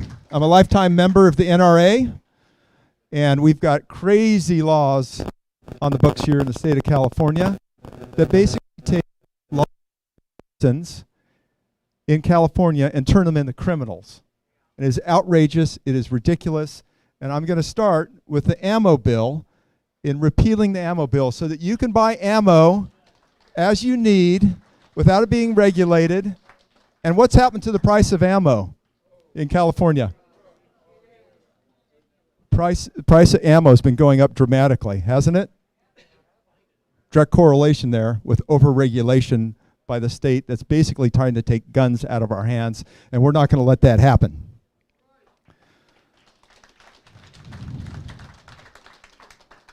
And we're having a lot of other issues, aren't we? We're having a water issue. Okay, I was in the state Senate when I voted for SB 1, the water bond. It was approved 7 years ago by voters. And what has happened? Nothing has happened. So if I get elected governor, we're going to turn dirt. It's going to be a top priority. We're going to get that dam built. Isn't it ironic that while the liberals and the governor has been twiddling his thumbs, that we have now entered into another drought? It is not right for our farmers. It's not right for people that just need water for their homes, to water their little garden in their backyard. And we're going to make sure we have adequate water supply in the state of California. In terms of the wildfires, I was at the Angora fire at Lake Tahoe in 2007. I met Governor Schwarzenegger.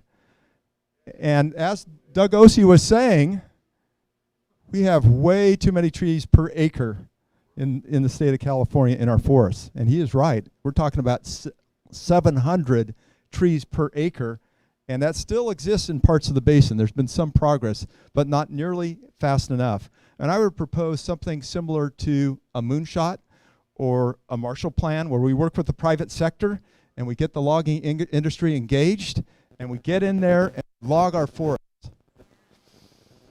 And then finally, we've got issues with energy in California too, don't we?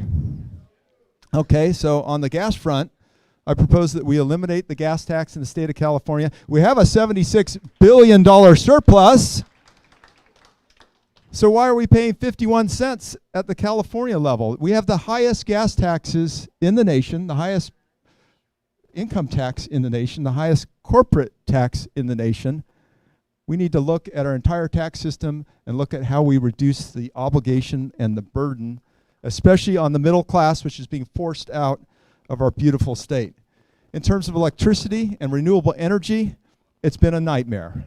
I didn't support it when I was in the legislature. I did not support any of it. It was way too optimistic in terms of providing reliable energy, and guess what? We're having blackouts. So exactly what we thought would happen has happened. We've got to make sure that we've got adequate alternative sources of energy, like natural gas, that can provide adequate energy. We are not a third world country, and yet we're headed in that direction. It is outrageous. So, having said all that, I want you to know that I am hopeful for the future. I am a Christian. I believe there is a better tomorrow. I've pitched my tent in the land of hope. That comes from Acts 2:26. And I truly believe that these issues that we've just discussed are all man-created. They're created by government. And so they can all be turned back, they can all be corrected, and we can have a California that is prosperous. We can return California to the Golden State again, and where we're not, we have education choice for our children. So thank you for this opportunity. God bless you, and God bless California and the nation.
Okay, we got a whole new system. Let's see how it works.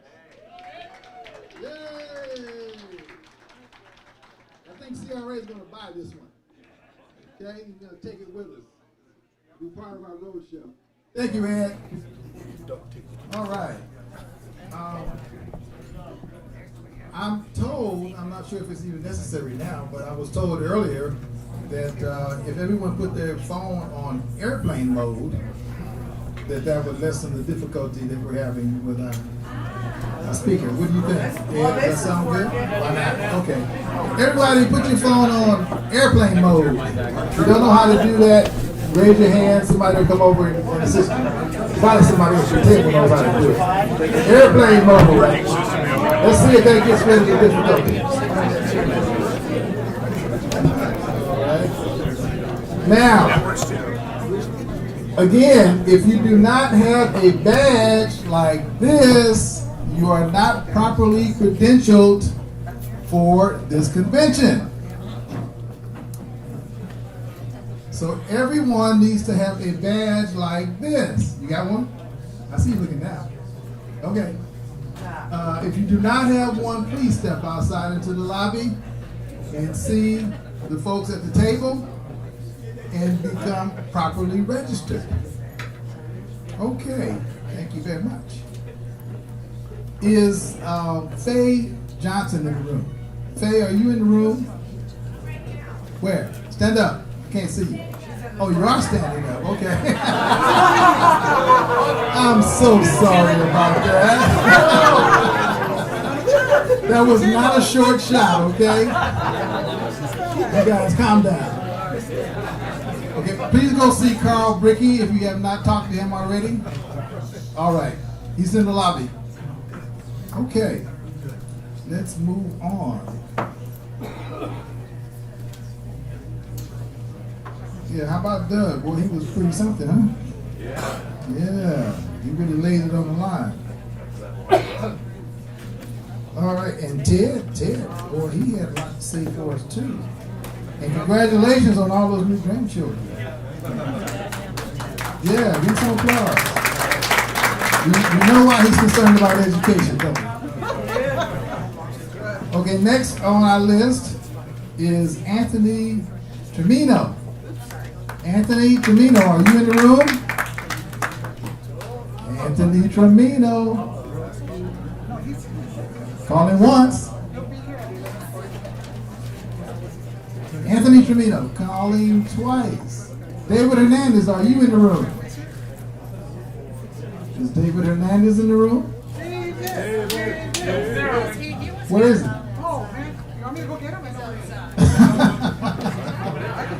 That's okay. I just thought he might know where Anthony was because I met Trevino at one of David's events. Okay. So I was asked if would there be time for question and answers, and we purposely designed this endorsement convention so that there would be no question and answers because we just don't have time. Okay? But what we did, this was done through our fact-finding committee, is we gave each of the candidates 5 questions that we felt the CRA delegation would want to hear their answer. And so we presented that to all of the candidates, and they were to incorporate their answers to those questions in their speeches. And they did. So they did get asked questions by CRA. It's just that we don't have time for the going back and forth here today. If some of them are still here, I think some of the candidates are still here. You're certainly welcome to go up to them and ask them your particular question. Okay, we're running kind of early here so far. That's good. We may even get out of here on time today. So is Daniel McCurry in the room? Not yet. Okay. All right, well, we may hear from him later because we did have him scheduled for later. All right. Well, I want to talk to you just a little more about the NFRA convention that we have coming up. It's really important that we have a good representation here. You will meet other folks of like mind, of like thought from other states. They'll meet you. They'll be electing an entirely different board while they're there, and you will be participants in all that activity. And Scottsdale is a wonderful place in October. We need each of you to recruit one person, okay? Because, okay, shh. Okay, because, I go up and down the state, and I meet with established chapters. I meet with reactivated chapters. I meet with chapters that are just starting up. And they all have questions. Okay, they all want to do things. They're all ambitious. You know, they all have a lot of energy, and they just come at me. What are we going to do about this critical race theory? Okay, what are we going to do about fair and legal elections? Okay, what are we going to I mean, it just goes on and on and on. I mean, these are all important issues, and they all need to be addressed. And CRA has a plan to address each and every one of them. But you know what? We need more people. Okay? Because we have to have people who are focusing in all those areas simultaneously. Okay? To be effective. Okay? I sent out an email about 3 times. All of you should have received it, where I was asking on behalf of the California Election Integrity Project for you to volunteer and work in this recall election to make sure that it's fair, that it's legal, and honest. So this is your first opportunity, because everything else, all the questions about all the other stuff doesn't even matter now. Okay, what we need to do now is just 2 things. Hello, David Hernandez. There he is. What we need to do is 2 things. 1, vote yes to recall Governor Newsom. Encourage everyone we know to do the same thing. Get involved with the organizations that are contacting people to do that. Number 2, we need to elect a Republican. That's it. That's all that's important right now. It should not be focused on anything else. Okay, we're going to be dealing with voter registration and turning California red again and all of that. Well, that's going to happen. Okay, but right now, we need to recall Newsom, and we need to elect a Republican, a good conservative Republican governor. Amen. You agree? Yeah. So that's what we got to do. There should be nothing else on your mind right now. Out of order. No You rhinos. got to stick to the rules. What'd you say? You're not discussing the rules now out of order. Please stick to your topics. Thank you. Anyway. Moving on.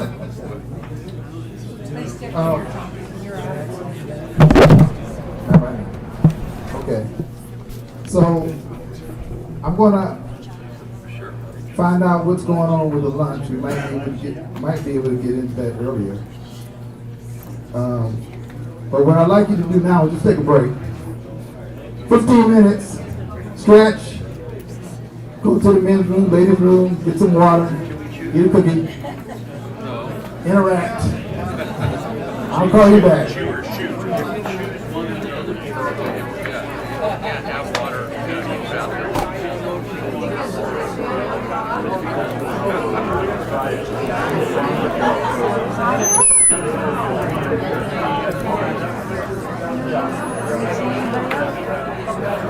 You and me. Back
for governor that is going to speak to us.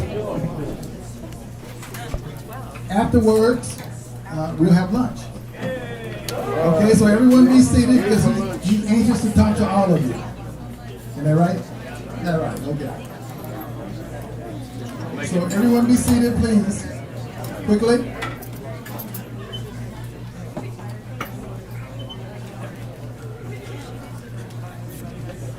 Everyone, please be seated.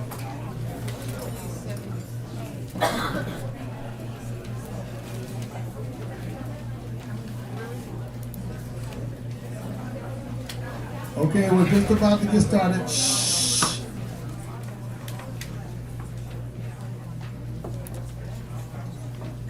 Okay, good. Our next speaker and candidate for governor is Anthony Trevino. I had the occasion of meeting him at the Los Angeles Republican Hispanic Assembly gathering that David Hernandez, who is a member of CRA, by the way, is president.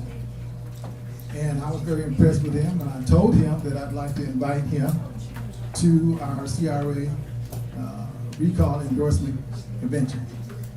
And he said, I'd be delighted. So, here he is, Anthony Trevino.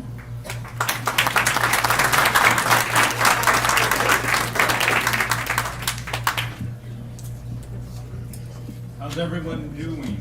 I understand that I'm speaking right before lunch, so I will not hold you back from that. In fact, I believe lunch will start being served while I'm up here. So feel free to start eating. We'll make this quick, we'll make this casual. I don't want to stand in the way of hungry people. So wise politician, wise I politician. always like to test the audience to understand and to align on this unique situation that we're in today. So how many of you can tell me how many candidates are running against Gavin Newsom? 24, 46, right? All right. Okay. Here's the answer, and this time I'm not giving away any gifts, right? The answer is 0. It's critically important that everybody in this room clearly understands the rules of engagement for a special election and this particular recall. So yes, there are 46 candidates on the ballot for question number 2. Question number 1 is, do you want to recall Gavin Newsom? Yes! Or no? So notice that question number 1 does not mention another candidate. No other candidate is mentioned in question number 1 because no other candidate is required to unseat Gavin Newsom. Unlike a general election where it is about popularity, name ID, and you have one candidate running against another for the majority of the votes, in a special election like this, it's the California voter versus Gavin Newsom. Only the people in this room have the power to unseat Newsom, not any candidate on question number 2. So if enough of us get out there and vote yes on question number 1, there will be an empty chair in Sacramento, whether there were 0 candidates on the ballot for question number 2 or 10,000. Remember that, because I know a lot of you guys are struggling with the idea of diluting votes. You're struggling with the idea of needing to push forward the more popular candidate, the more mainstream candidate, the candidate with the biggest name, because we don't want to miss this chance to send Gavin Newsom packing, right? In a general election and in 2022, that's exactly what you're going to be up against. But that's not the case here. This is the unique case where we actually get to vote our heart, we get to vote our morals, we get to vote our principles, not just policy. So get the word out and remember that yourselves, that ultimately it's not one candidate that's going to unseat Gavin Newsom. None of us have that power. It's all of you guys together getting out and voting, and only you can unseat him. So remember that, and let's get started. So I'll tell you a little bit about myself. I'm the grandson of an immigrant from Cuba. My grandfather fled communist Cuba in the 50s. Free Cuba. Yeah, exactly, free Cuba. Yeah. He came to the United States to pursue the American dream. Now, I don't know how many of you guys think that's cliche, but if you do not live in the United States, the American dream is actually a real thing. People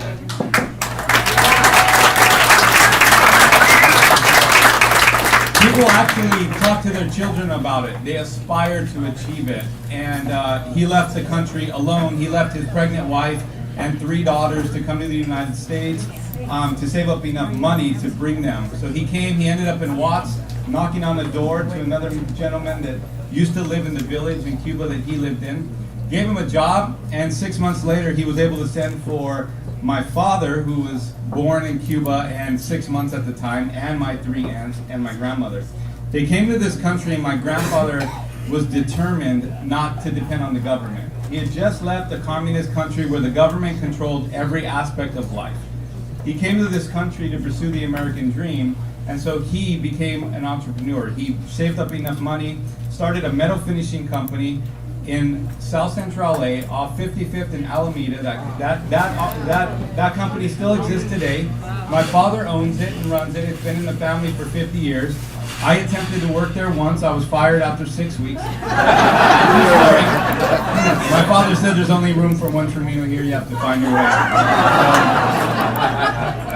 Needless to say, I did. 20 years ago, I started my own company in a small little 200 square foot office in Downey, California. I built that company up over the next 20 years with sweat equity, a lot of hard work, sacrifice, and a lot of God's favor, to what Inc. magazine just named one of the fastest growing privately held companies in America 2 years in a row. Wow. I'm most proud about the second distinction because we received that distinction in 2019, but I also received it in 2020.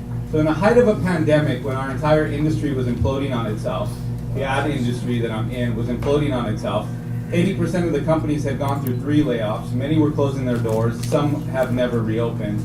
We were able to not only survive, but we tripled the size of our physical footprint, doubled our staff, and we did not have to lay off a single individual throughout the entire pandemic. I say that because, and I want you to know that because we're not just electing a governor, we're electing a CEO. If you think about California, California is the 5th largest economy on the planet.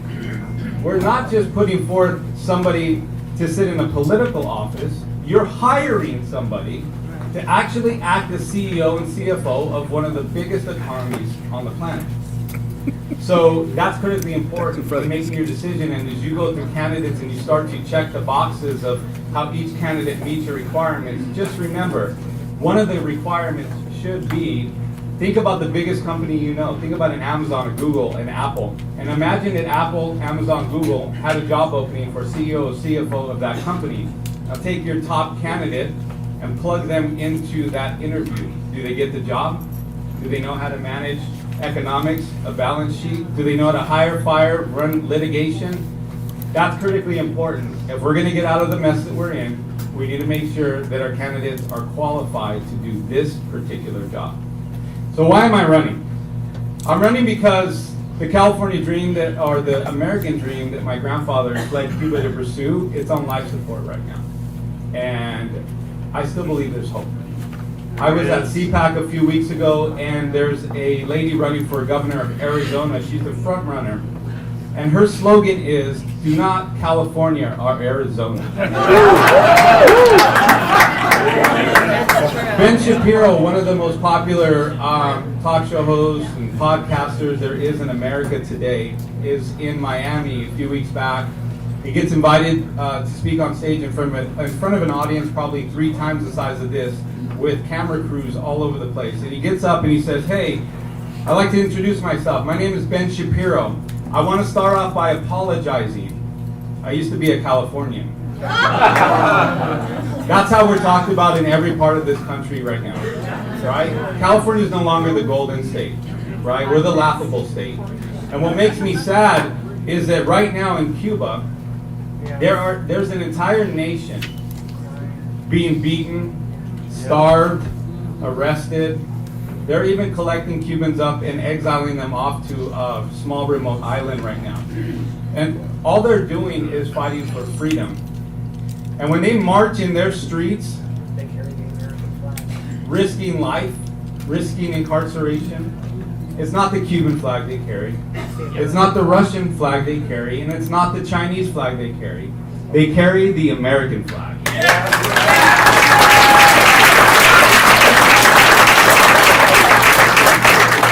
So that American dream may be on life support here, but it's very much alive in every part of the world. They're not coming illegal either. And we need to ensure that we protect it at all costs. So let's talk a little bit about what California needs, right? So we talked about California needing the CEO. I think that's critically important.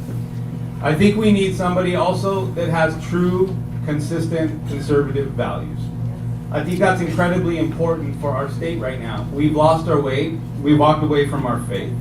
We walked away from the fundamental pillars on which this country was built on. And to be honest with you, I'm a Christian man, proud of my faith, have been my entire life. But I'll tell you this, oftentimes, because I lead with my faith, because it's the foundation that I built my business on, my marriage on, my entire life on.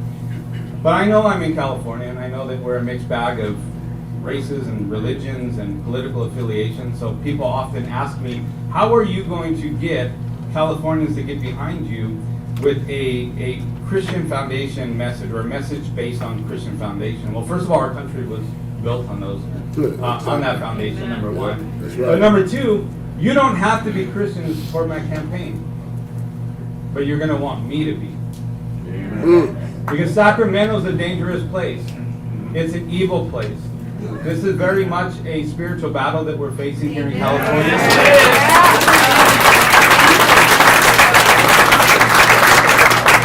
And we need somebody more than a freedom fighter. We need someone that's going to fight for our religious freedoms, our religious beliefs, and ultimately, when met with power and lobbyists and money and pressure, they're not going to buckle, because they serve a higher power than themselves. And that's what our state desperately needs right now.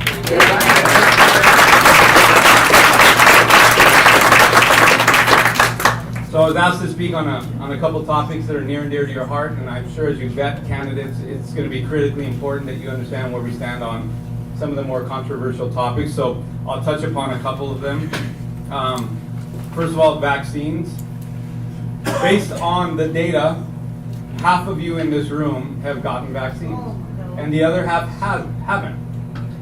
My agenda is not to tell you what you should do with your body. Thank you. My agenda is to support you and to educate you so that you can make the best decision for you and your family and keep government out of your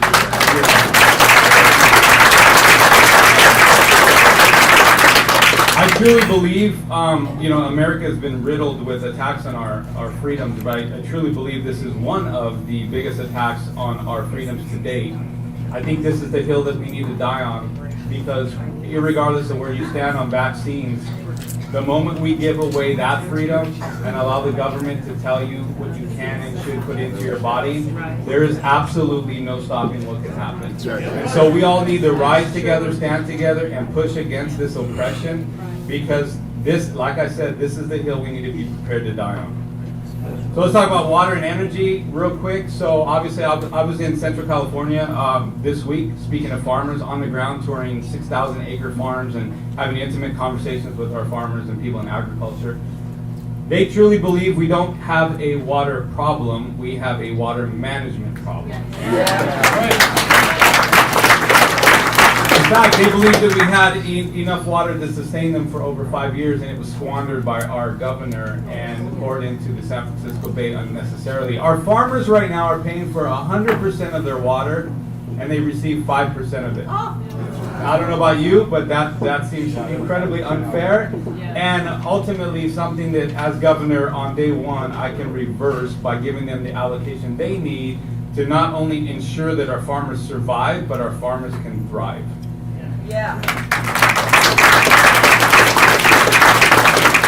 Talk about schools. Our school systems are broken. I think we all know that, but it's broken in many different ways. First of all, our school system and the curriculum is broken in that it's pretty archaic. We're not sending our children out into the workforce prepared to be productive adults. We need leadership academies.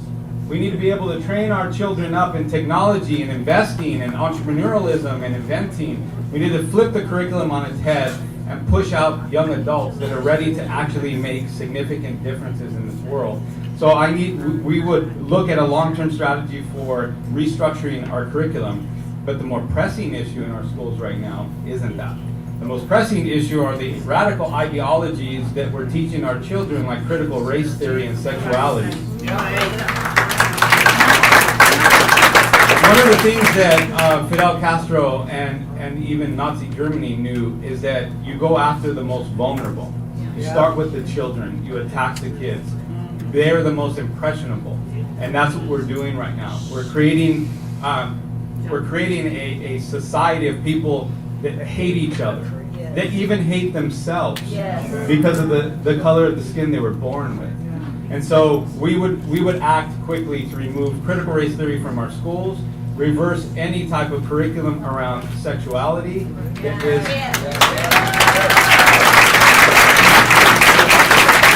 And we will also work with parents to ensure that masks are a choice and not a mandate for parents and children at school, because the science doesn't support it.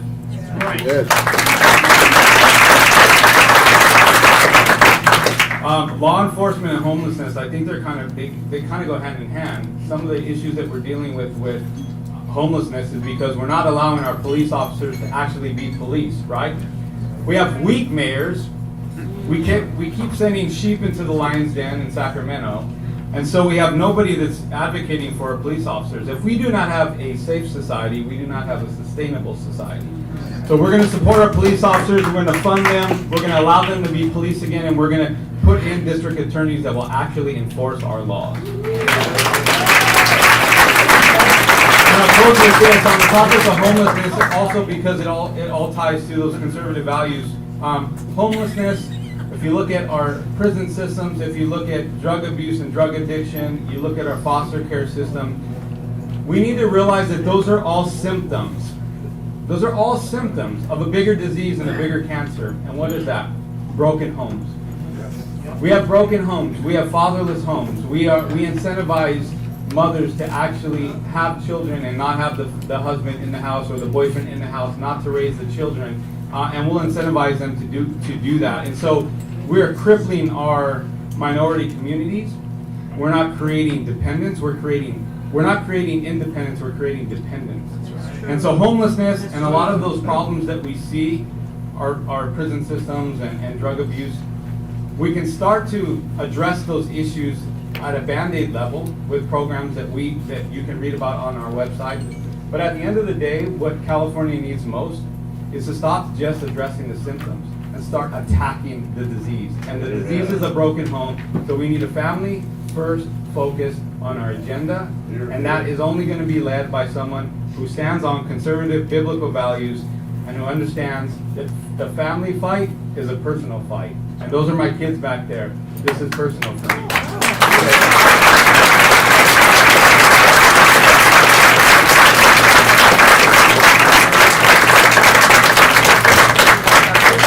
Andrew Domino.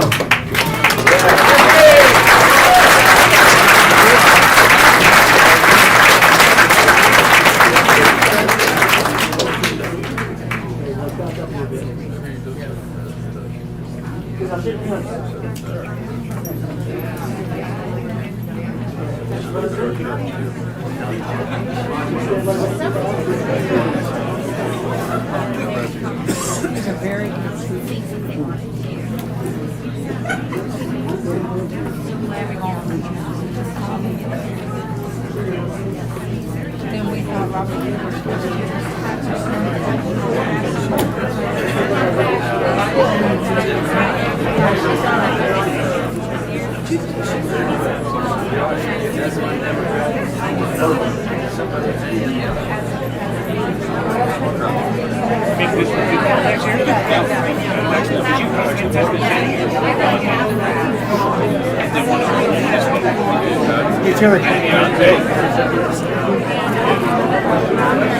Oh, yo, be right up.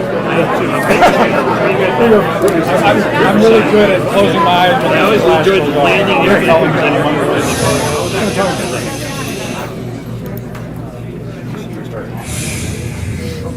Okay, it's about time to eat. But before that, we're going to bring up our assistant chapter chaplain, Pastor Sylvester Blaine. Would you come forward to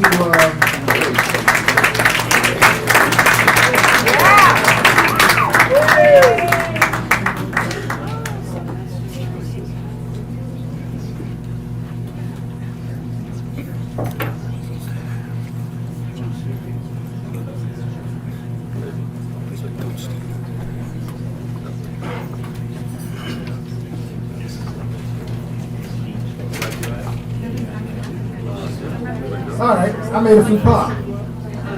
That is Assistant Chaplain Sylvester Bland, but he's going to do the benediction. And we're going to do the lunch blessing, Dr. Justin Hardcastle. Justin? Yes, please. And he is a member of our faith-based committee.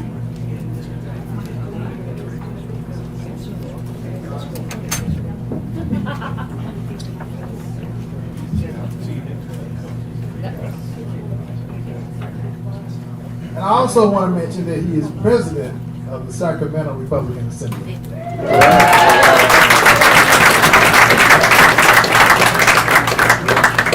Thank you for having me pray. If you'll all stand this morning, this afternoon. Let's bow our heads in reverence to the Lord. Dear Heavenly Father, the name that is above all other names, Father, we just thank you for this gathering. We pray a special blessing upon each person today who puts their hands to the plow to work to make California and this nation and their local communities a better place. Father, we pray that you would bless them. God, bless the candidates and allow them to prosper in their lives, Father, for stepping up. Lord, we just thank you for this meal that has been prepared for us today, for the leadership of this organization that desires to create change. In the mighty name of Jesus, we all pray. Amen. Amen.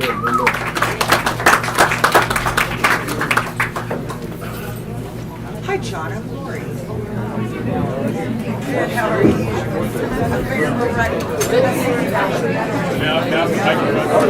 Catholic gives his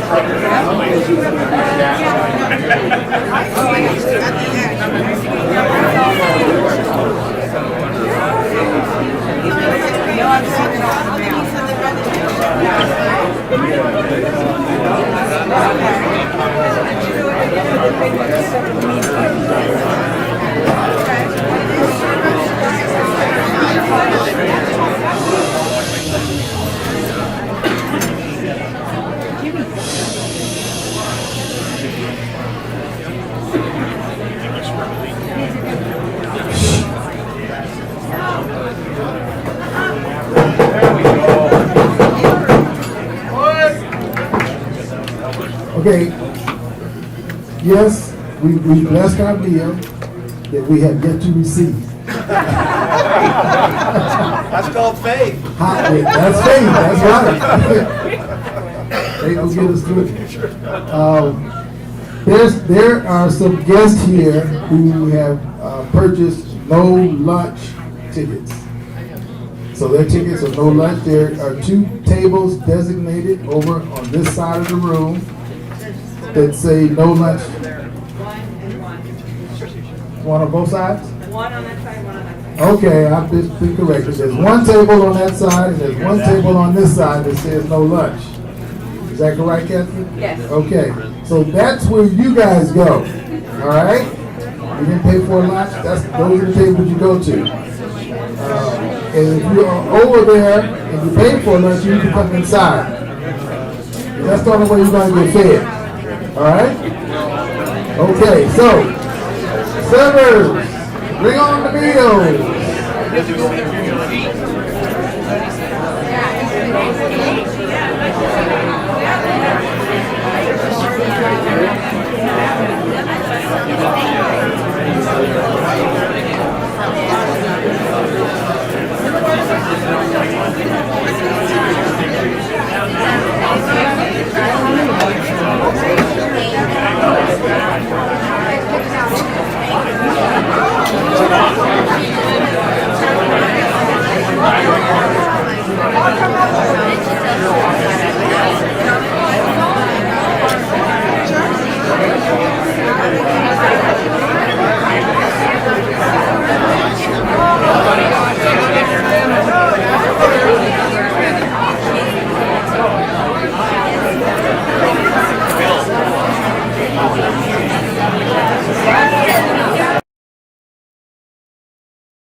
pleasure of knowing him for several years. I think we first met when he was state chairman of the California Republican Party.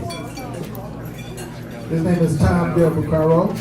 He's going to talk to us while we're having lunch about some matters that are important.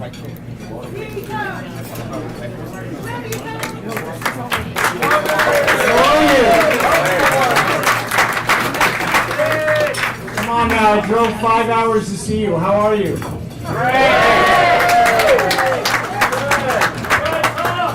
Thank you. I want to welcome you all to the first annual going away party for Gavin Newsom.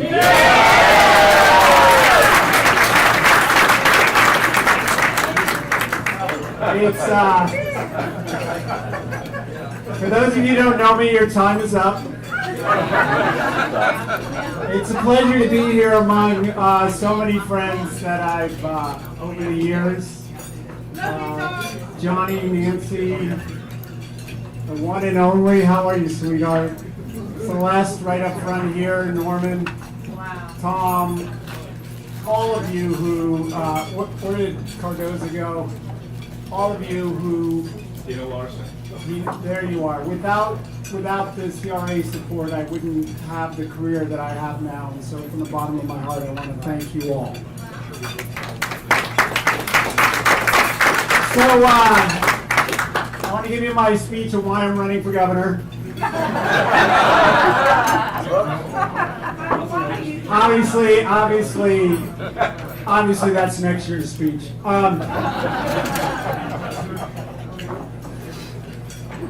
But they asked me to come down and speak because obviously the other Tom wasn't available. Is that true? Tom McClintock, is that true? I'm kidding, come on.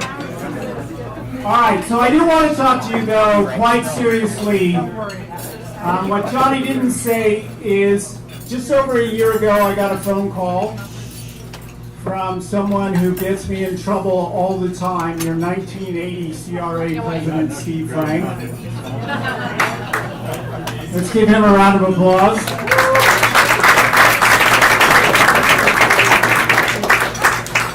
To get involved with the recall. Now, I must say, for those of you who don't know, what I've been doing lately is last year I did over 500 radio and TV shows around the world, from the Middle East to London, to New York, to another foreign country, San Francisco.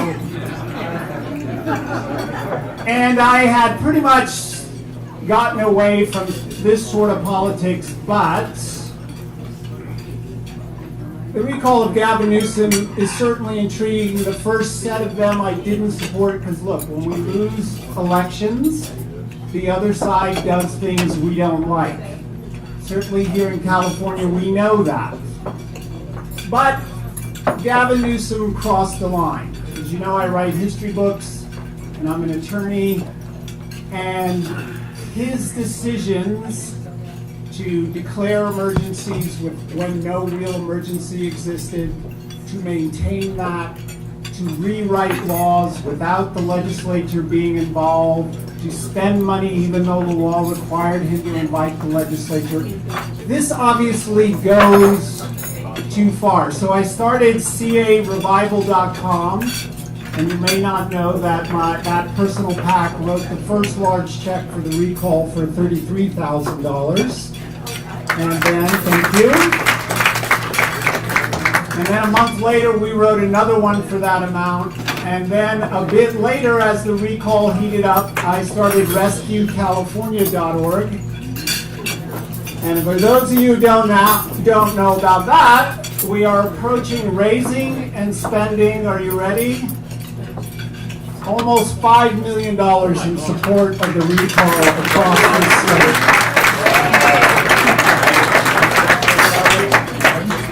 So why? Why is this important not only to you, but also to this state, and then quite frankly, beyond this state? We all know the drift that has occurred in California. We all have lost friends to other states. But what's going on now is different by an order of magnitude that's hard to imagine. The management of this state, instead of the leadership, but the poor management of this state is now causing things to occur which quite frankly cannot be recovered. The magnitude of the wildfires is becoming a record every year, and it has gone too far. The mismanagement of water is no longer an issue of whether you can water your lawn, but whether we can function as a society when you look at the pictures of these empty reservoirs. The death of our cities like San Francisco and LA are shocking to the conscience when you consider that California was the dream your prior speaker described. So what is it that we should do under these circumstances? Well, as it turns out, in the progressive era of American politics, and by the way, I'm looking back and forth, I can't tell you how happy I am to see a full room of CRA participants. You should give yourself a hand. How I wound up with Norman right in front of me speaking, I'll never know. You're lucky. I missed your Pledge of Allegiance. For those of you who don't know Norman, for decades, we say the Pledge of Allegiance. There's a half a second pause, and Norman said, Born and unborn. There you go. So, this California, we can't let it go. And you know what's the amazing thing right now? And this is really the important message and what I need to reach to you as chairman of RescueCalifornia.org. Are things okay behind me? This is an incredibly unique, hi Dwight, how are you, moment in time. Rarely, not even generationally, in a state that has become so deeply blue, do we as conservatives and proper stewards have the ability to talk directly to people of the other party who, believe it or not, are listening? I can't stress this enough.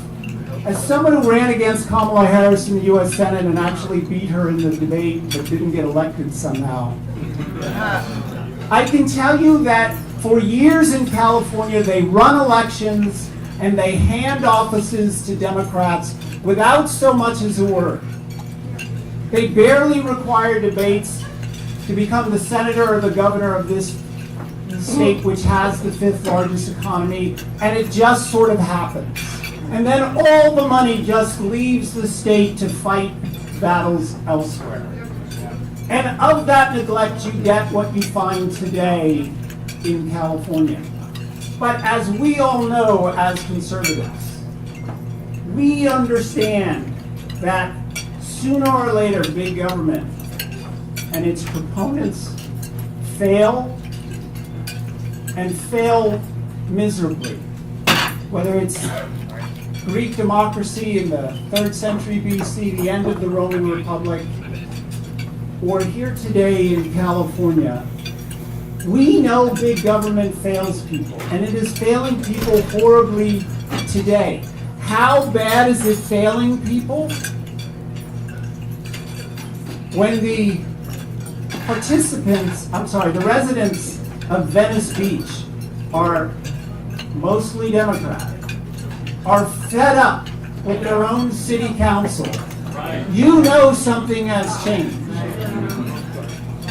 You know that the entire Democrat narrative nationally is that the Latino vote is theirs for years to come and will change everything. But when you know in California that all the polls show a majority of Latinos want Gavin Newsom to be recalled, you know something is different.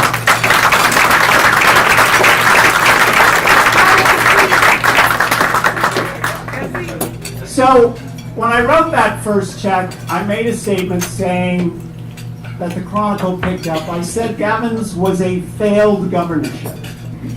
And I said, we're going to go out and get those signatures. Now, back then, they laughed at me in the press. Oh, you're not going to get enough signatures. Well, if you helped Recall Gavin 2020 get those signatures, I applaud you. And Recall Gavin 2020 started picking up signatures, and it got into the hundreds of thousands, and it suddenly went from an impossibility to a long shot. And then as they approached 800,000, we became gadflies. We really started raising money, and then I said, maybe. Then when we hit 1 million, I became a white supremacist.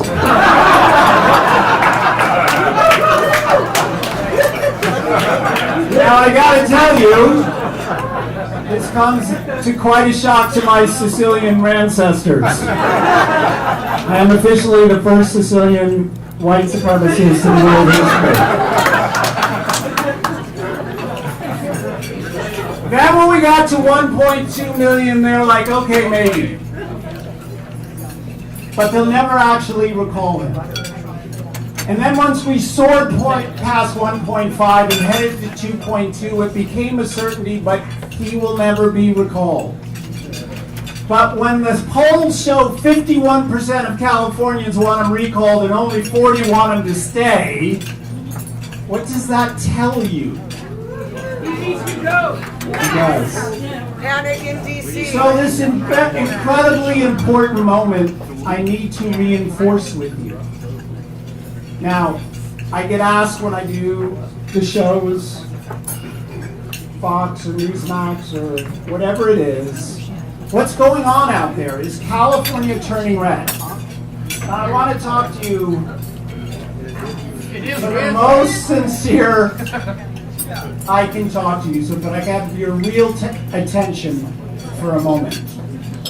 Because what's happening here has happened before.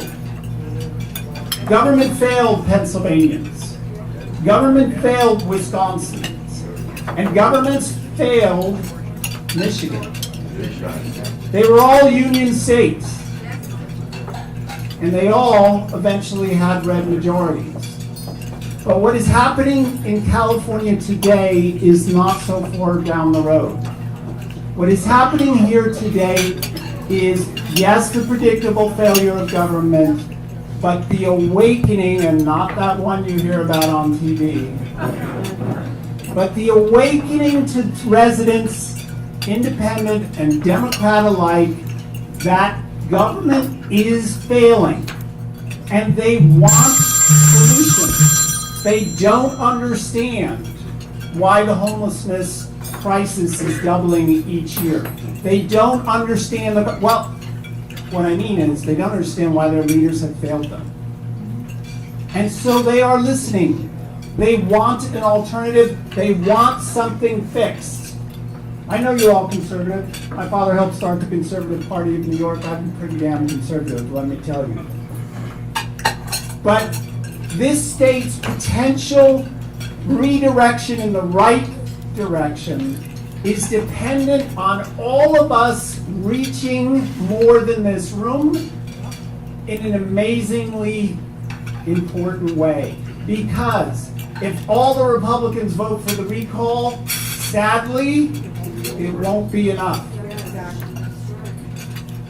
A majority of independents want him gone, and a staggering 25 to 33%, depending on the poll, of Democrats want him gone. The reason why my group presses every day to raise money and to reach a $7 million level is because we need to reach independents and Democrats. 80 to 83% of Republicans are going to vote to recall Newsom. That is easy. But we must get to Democrats. So how do we get to Democrats? Well, two things. I'll give you candidate advice. As a chairman of Western California, I cannot tell you which candidate to go with. I have to remain neutral. But I give this advice to candidates. This will not be won by saying we're good and the other side is bad. Yeah. This will be won by saying things are broken, They can be fixed. That pothole, there is a way to fix it. The lack of water, here is an alternative program. Homelessness, what I'm trying to get you to understand is that homelessness can be fixed, it has been fixed, and we must present a practical solution to these enormous number of Democrat voters and independents who just want life to return to normal. And you know what will happen when that occurs? And by the way, this is exactly how Pennsylvania eventually turned. It's exactly how Wisconsin turned. It's exactly how Michigan turned. It did not turn on a fierce ideological battle where we threw down the gauntlet, but it occurred when a politician went to the worst parts of the inner cities and said, we can do better. Here is my practical solution. And then the second part, and this is where everyone in this room becomes so very important, because you cannot leave here voting for one particular candidate and stopping. Your neighbors care, and this is where I want to end up. Your neighbors care across this state. If you're from the north, you want him recalled because these horrific wildfires represent 20 years of mismanagement that never had to happen, and your Democrat friends know about it. If you're from the Central Valley, they don't save rain for a non-rainy day. The reservoirs are down. Farmers are going out of business. It does not have to be this way. Your Democrat friends know that. In San Francisco,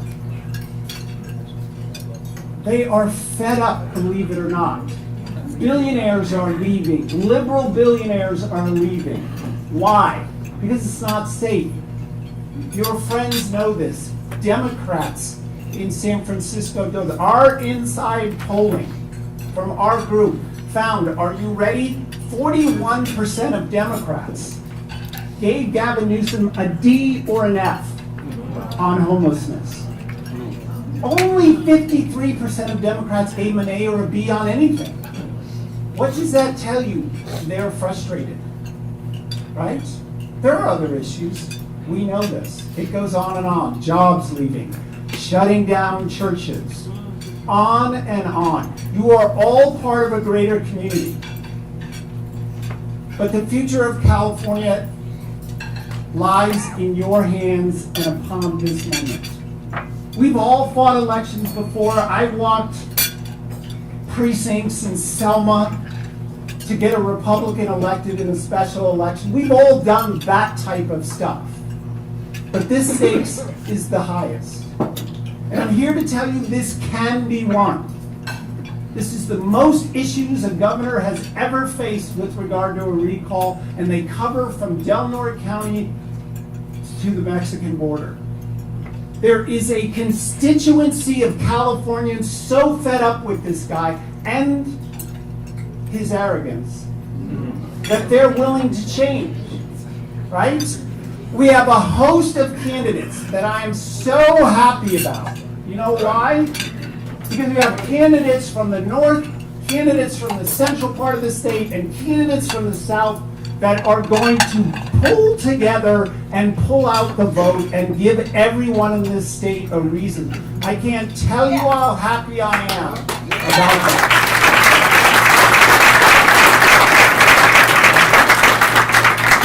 But let me tell you something, if we just do our normal cheering and go home, this ain't gonna happen. And I want you to know, of that $5 million we've raised, I've been paid $0. I've worked for a year for this for $0. But I believe this time we are going to win.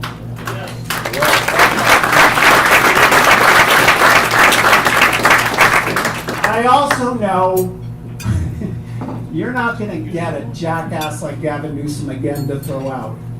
This is the moment. You have a personally disliked, and that was what my last Fox op-ed was about. The man's not liked. I mean, how bad must it be when you have to call in Elizabeth Warren to do your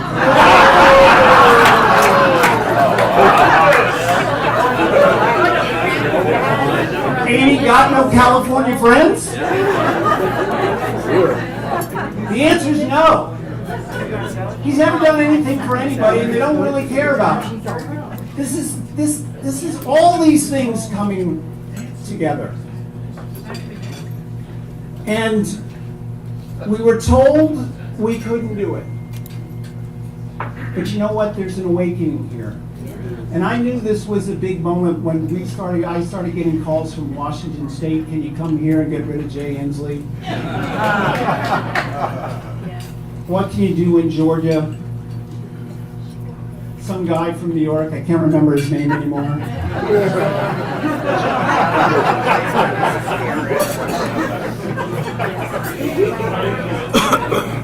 So I swear I'm going to wind up. And I'd like to answer a couple of questions, but I mean, this is this truly is. I mean, I write history books, right? I study politics now, believe it or not, going on 50 years. I'm going to be 60 in 10 days. Thank you. I can't believe how all of this has come together so well. The money, the people, the issues, they're all going away from them. Every poll is moving away from them. The kid's desperate. Did you see him on TV?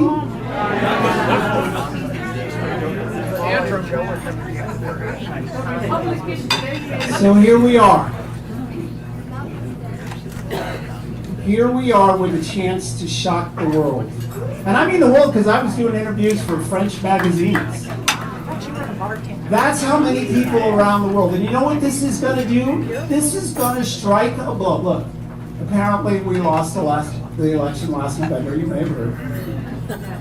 And my voice is going to go because I was worried about it, but it's starting out. Stolen.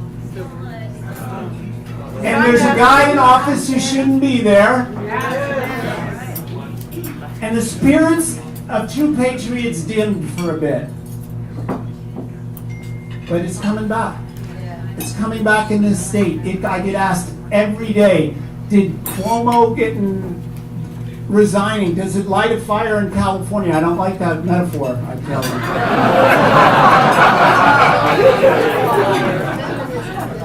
But the answer is, I can feel it. Because if we can kick out of New York, really a corrupt governor, and he can leave, despite the Democrats' double standards, and you look at the lack of care for this Gavin Newsom guy among Democrats except for Aunt Nancy, it's going to happen. So here's my request to you. I need you to go to rescuecalifornia.org and help us talk to independents. The CRP, God love them, is going to spend money on Republicans. We at rescue.org are targeting low propensity Republicans and independents. And we need your help. You go to rescuecalifornia.org, you sign up, you call independents. It's not a rough thing to do. Trust me. They just need to be reminded a little bit. Normally you want a guy vulnerable in 2 or 3 issues. There were 25 issues we polled that sent the person over the moon saying he's got to go. 25. RescueCalifornia.org. Spend a little money if you can. Trust me, we're using it well. After all, I'm not getting paid, so we must be doing something good with it. But I asked you this last time, despite what I said about next year's speech. I ask you this time, if ever a moment arrived for our beliefs to be heard, if ever a moment arrived for the media to give up on someone like they have, for a moment to arrive like this, where we can upset this apple cart, put a Republican in who can save hundreds of billions in vetoing bills in just 1 year, who can turn back these mandates, who can respect the rule of law. That moment is now, it's in our hands, and join me in recalling Gavin Newsom. Thank you very much.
Okay, we have another candidate for governor. His name is Daniel Mercury. Daniel Mercury.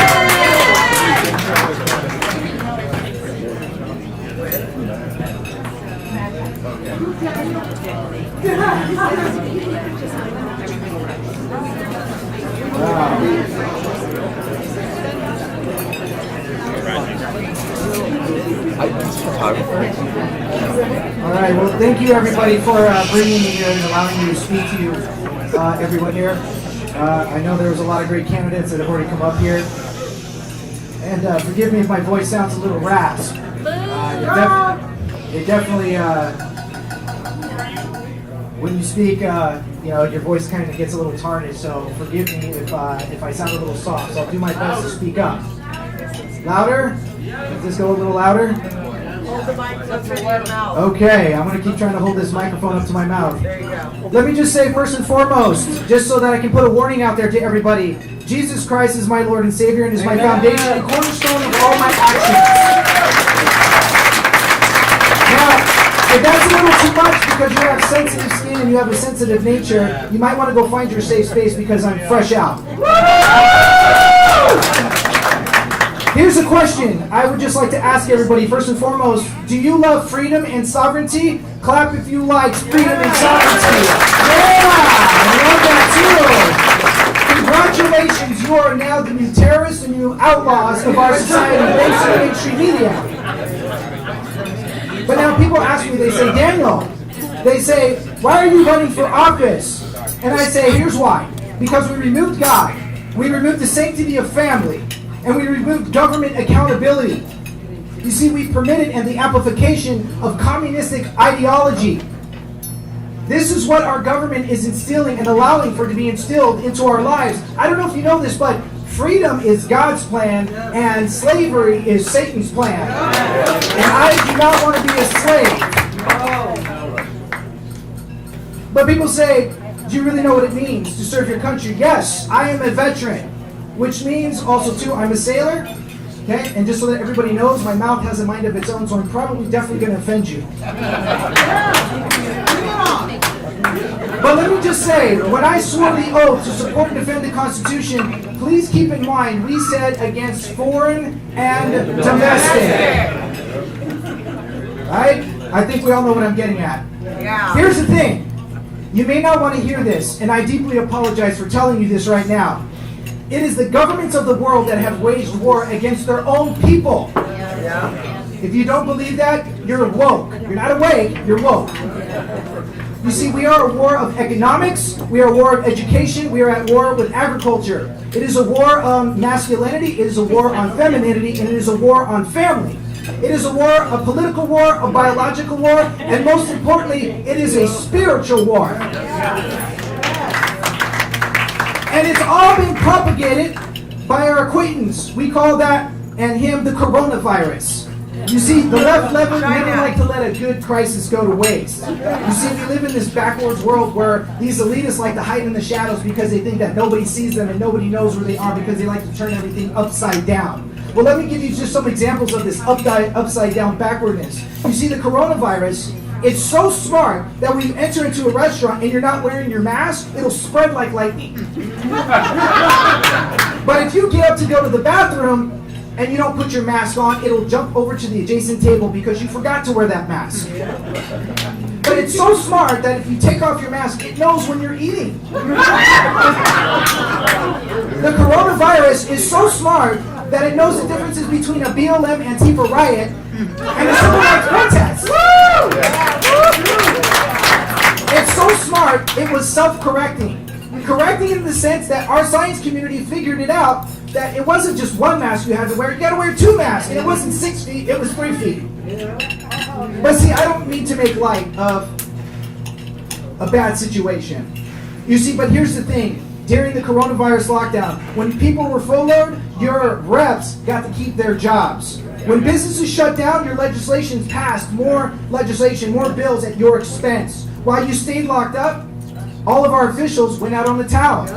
And when your savings became super tight, your legislators, they never missed a paycheck. That's right.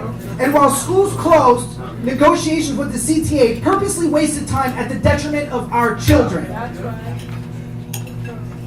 We already know that we live in a state with the highest taxes across the board. We have increased homelessness, we have business closures, lowest education ranking, and we are, in my personal opinion, I love to be number one. But this is not something I want to be number one in. We are number one in child sex trafficking. You don't believe me? Go look it up. I always tell everybody, test what I say. Don't take what I say as gospel. Go out there and test it for yourself. I'm okay with that. That's called self-accountability. Something our government has forgotten about. But this brings me to some of the issues that I know some people want to talk about. So I'll just lightly address them. And I'll explain why I'm not getting into such great detail. But when it comes to homelessness, we need to standardize in our state constitution just the same way that low income is. Because here's the thing. You see, money is important to our government. So when they perpetuate, they allow for the crisis to continue on because they can request more federal funding from the government at your expense. And then when we walk outside, we wonder, well, why isn't the homeless being taken care of? Because the longer they have a crisis, the more money they can keep requesting at your expense. That's why. And there's no oversight. What about water? I don't know if anybody knew this, but water is a right. It's not a privilege. And yet somehow our government is allowing for a lot of corporations to actually buy up a lot of our property, and then they leave that water and they let it go out into the ocean as well. Why are they doing this? It's a design to take away anything and everything that we require that brings life and the ability to engage in prosperity. What about forest management? It's very simple. Let our California forestry do their job and clean up the mess. It's not hard. These are simple solutions. What about our Second Amendment? I'll tell you this right now. I don't like guns. I served in the military, but I'm a sharpshooter and I am a gun owner. And I stand for the Second Amendment. You have every right to defend yourself in this country. So when it comes to red flag laws, no. In fact, I want, and I will, if you elect me, to ensure that we become a stand your ground state.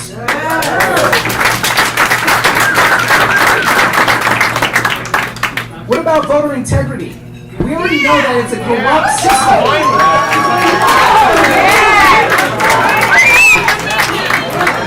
How about, here's an easy solution, get rid of all the voting machines.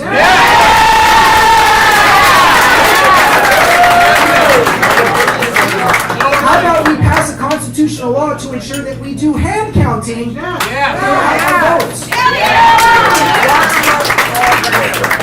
And here's one. Anybody who signed off on AB 860, which was the mail-in absentee ballot, I'm sorry, you put me in office, we are going to put that as a proposition to revoke it and put it back into the people's hands so that we can get rid of that mail-in absentee ballot. Let me keep it simple here. How about school mask mandates for our children? I don't know if you know this, but trying to mask our children is child abuse.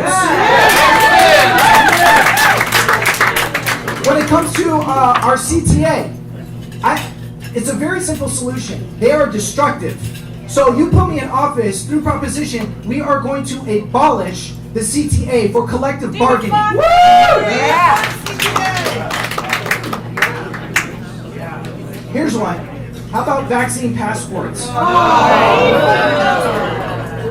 I'm going to explain something to you here, and I need you all to pay attention very closely. It took me a long time to figure this out. It took me a long time. When I ran for Congress, I was poised, I was polite, I was nice, I was trying to kiss babies and sweet nothings and trying to tell everybody what they wanted to hear. I am done with political correctness. So let me tell you what's really happening, and you take it for what it's worth. And I really hope it's going to probably, some of you, it's going to wake you up. Others, it's going to put a big question in your mind. So please hear what I have to say. Why are our grievances falling on deaf ears? It's going to start off with, first and foremost, the right to a contract. Under Article 1, Section 10 of the Constitution, it says that no state shall enter into any law impairing the obligations of a contract. That means that the right to a contract is not limited. You see, you do not fall under the Constitution of the United States anymore. You fall under business law because of that article. This is why our lawyers and our judges and our board of supervisors can take the Constitution and throw it out because of all the contracts that you and I have to pay up on. But you didn't know that. This is something that people didn't realize that we have forgotten because we have forgotten our histories. We're too busy, taking down statues and basically burning up books now because everything is being censored. You see, you fall under God-given natural law, which is protected under the Constitution for the United States, not of the United States. There is a big difference here. But now let me explain this. Here is the danger. Why I'm saying you fall under business law. It makes me think of a court case, and you can go look it up. I have the summary notes on it. Please test me. It was in 2013, the Superior Court, Pathology versus Myriad Genetics. I'm going to sum it up for you. The Supreme Court ruled that Myriad can't patent DNA because it's a product of nature and natural. Again, let me say that. Remember, you have God-given natural rights protected under the Constitution. But the court did hold that both isolated DNA and cDNA, what the hell is that? It's complementary DNA. We're patent eligible through, listen to this, genome manipulation and mutation using mRNA. Does that sound familiar to you? This was back in 2013. So now here's what I'm getting at. What I'm getting at is, remember contract. If you shake someone's hand, that legally is a contract. It's binding. What I'm getting at is that, is it possible that everyone who has taken the vaccine could potentially, technically, be patented? Because you changed your DNA through mRNA to become cDNA, complementary DNA, which means you are no longer human, and therefore under business law, you no longer have rights protected under God-given natural rights, which is why they don't listen to you, because they don't have to. You are a slave. No more. Now let me finish by saying, here's the thing. It's not about your health. It's never been about your health. It is about subjugation, and it is about control. You see, our leaders like to change the language, to change perceptions, to pass the bill so that they can engage in their perversions and without remorse, legally. Let me give you some examples. You see, we don't call people vagrant or homeless. We call them people without houses. We don't say it's drug addiction. We say it's substance use disorder. We don't say it's a lockdown. We say it's a stay-at-home safe order. It's not gun control. It's gun violence prevention. It's not infringement on your Second Amendment. It's banning assault weapons. Well, name me one weapon that wasn't designed to assault. It's not illegal aliens. It's undocumented citizens. It's not kids in cages. It's migrant facilities. It's not assimilation, it's integration. It's not equality, it's equity. It's not child rapists, it's pedophilia dysmorphia. It's not gay community, it's LGBTQIP2SSIAA plus community. It is not about male or female. It is about transgender, gender neutral, non-binary, agender, pangender, queer gender, cisgender, gender fluid, intermarried, gender, and 72 other genders.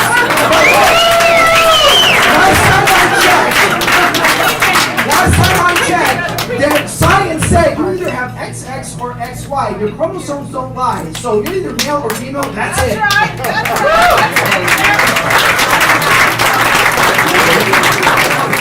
Now in closing, because I know everybody wants to go home, you've had a long day, and I appreciate closing.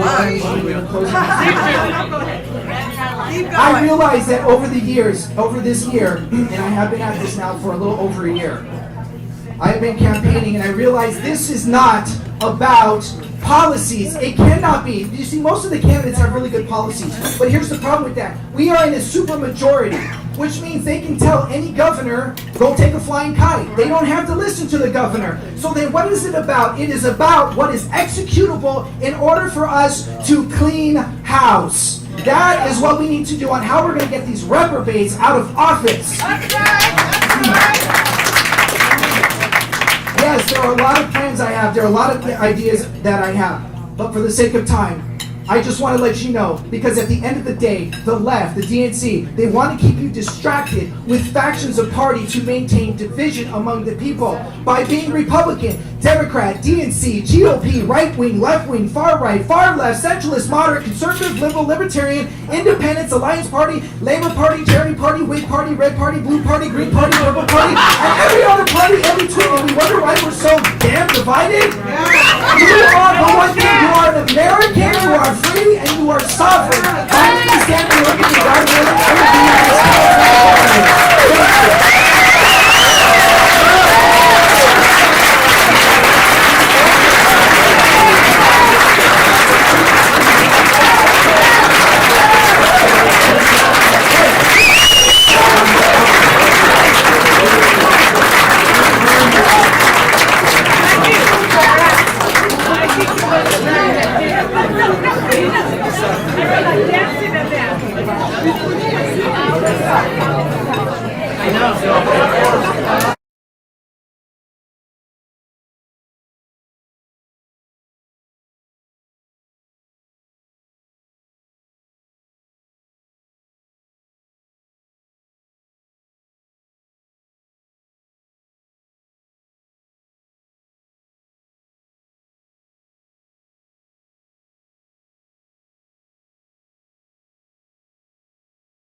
Okay. You like that last speaker?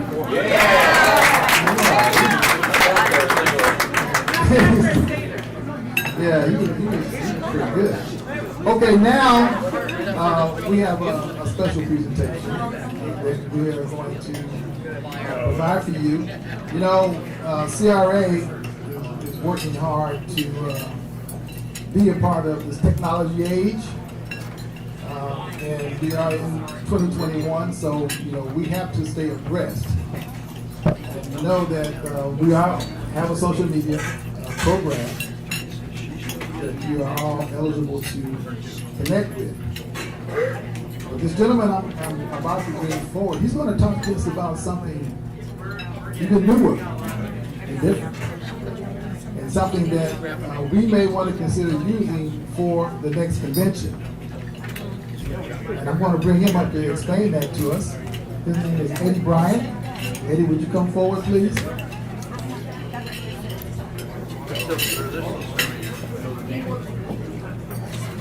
Okay, I'm going to go old school because I know it's really hard to hear over here and it's really hard to hear the far side over here. So you are now the Western Patriots and you are now the Eastern Patriots. And I'm going to talk to each of you separately. I'm going to walk back and forth and repeat what I say, even though I'm going to talk about something that is absolutely at the cutting edge of technology, communication technology that you're all going to love. And I know usually they say the best for last, but I want to apologize in advance. So I'm just going to go, I'm going to set this down and I'm going to go back and forth and I'll make sure everybody hears what I have to say. It's critically important. You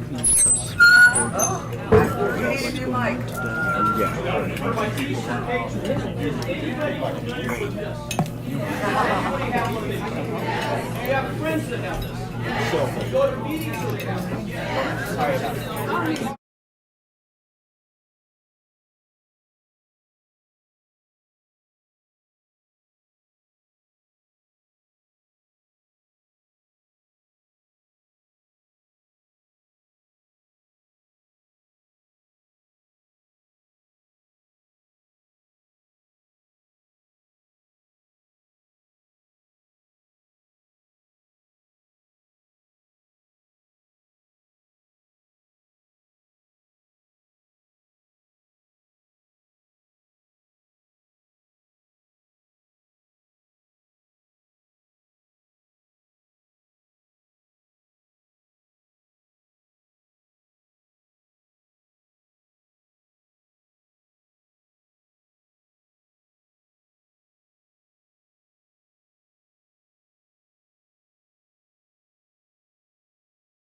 We're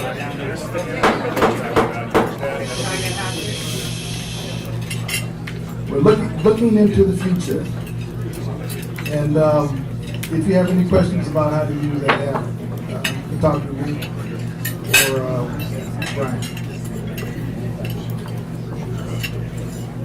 You know, the California Republican Assembly is chartered by the California Republican Party. We're the oldest, largest independent Republican organization in California for conservative Republicans. We need to have a larger voice in the California Republican Party. And the way we do that is by becoming either a delegate or an associate delegate to the California Republican Party. All of us need to do that. And the way you do that is you fill out this form that is going to be passed out to you before we conclude today. It's an associate delegate appointment form. When you get this form, leave the top half blank. You can fill out the bottom part, but where it says appointer, you need to put in either my name, you can put in Rick Marshall's name, you can put in Carl Bricky's name, you can put in Davina Kaiser's name, because we are all delegates, and we can appoint associate delegates, and we will have you appointed.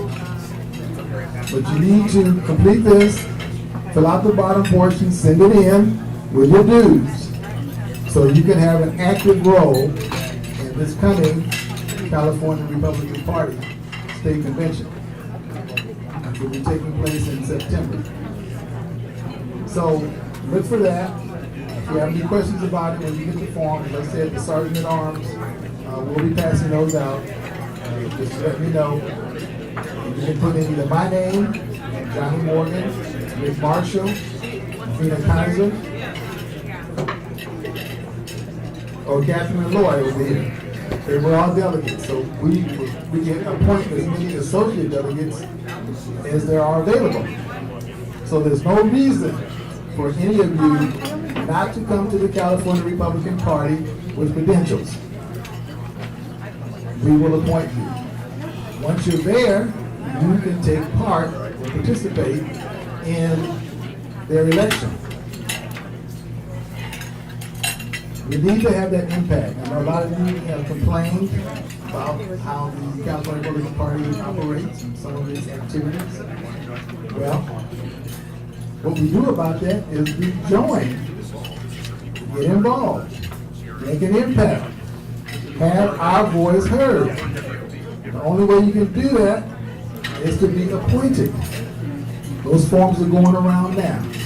So please take a moment, fill them out, and the top line for either my name, Catherine Lloyd, Davina Kaiser, or Carl Bricky, or Rick Marshall. We will serve as your appointees. Okay, now I've got some special presentations to make.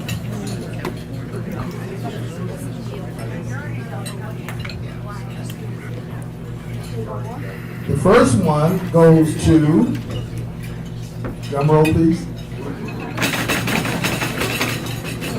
Tulare County Republican Assembly. This is their charter.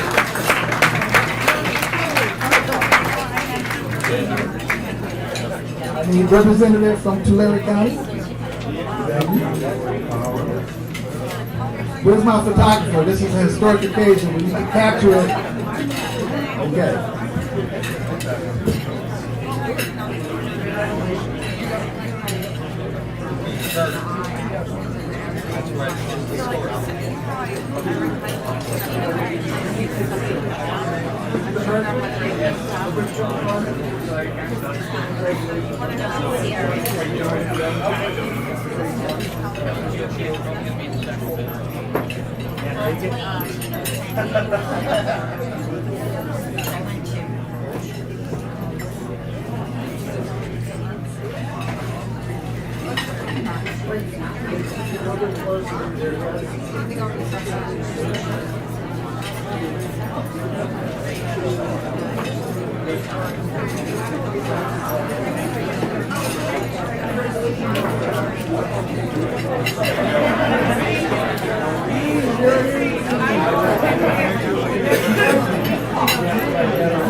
Hello? Give Tulare County some applause. And just officially became a chartered CRA Republican Assembly. Well, I have another one. And this one goes to, drum roll please. Come on, what's the drum roll? All right, thank you very much. Great at the Tehachapi Republican Assembly. Come on down. Look, Larry, go do something special. Excuse me. You just got called. Excuse me. Oh, sorry.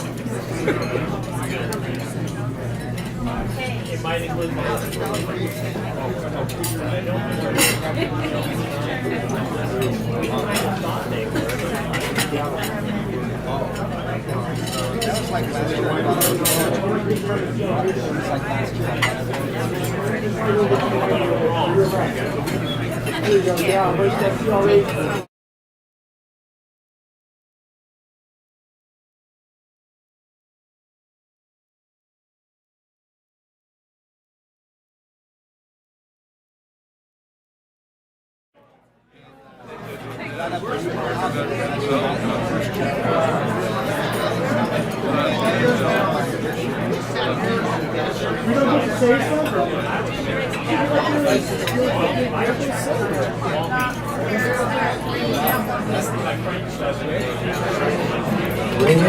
The Tehachapi Republican Assembly. Give us more applause, please. Yeah, we're Tehachapi Way. You got a Republican Assembly you can visit. Beautiful country over there.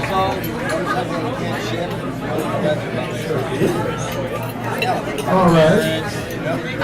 So, we're continuing. I told you that we were growing.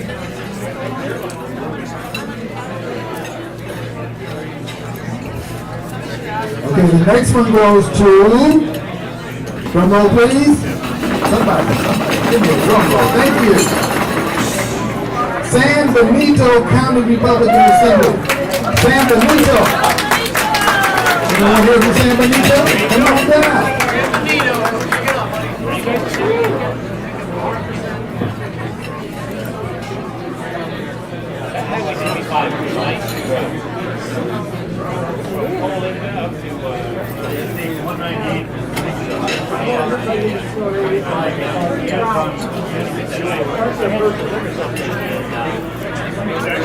Actually a Wi-Fi access from making it. You can take every Wi-Fi.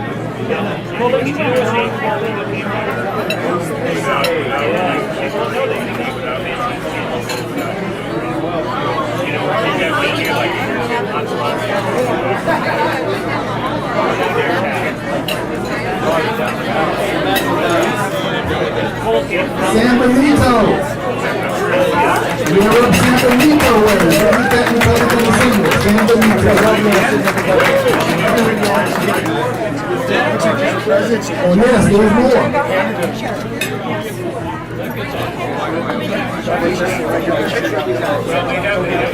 Okay, here we go. We got one more. Go get teacher. Drum roll, please. Kern Miller Valley Republican Assembly. Kern Miller Valley Republican Assembly. Where are you, Kern Miller Valley?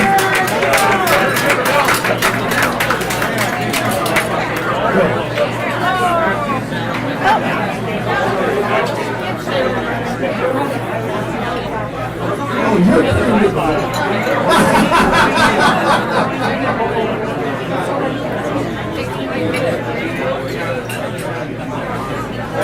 I'm going to get my phone. I'll take a picture. Just send it to Okay. There's a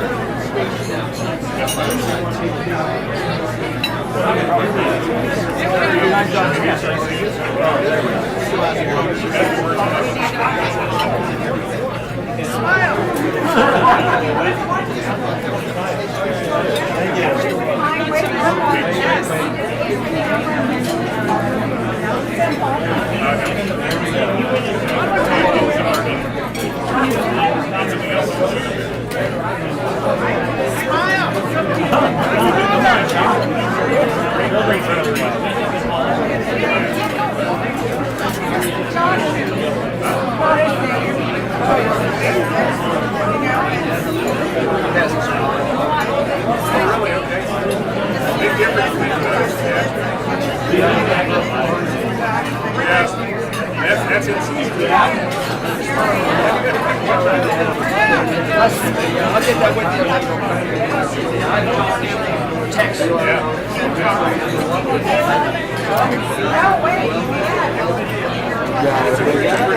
Evidently, they don't care if people who aren't here don't get to see it. For those of you who are watching, I'm sorry for everybody that's standing in front of the camera.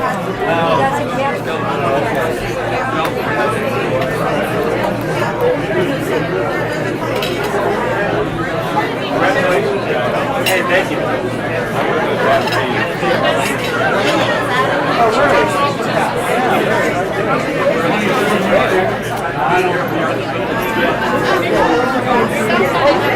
Excuse me. Excuse me.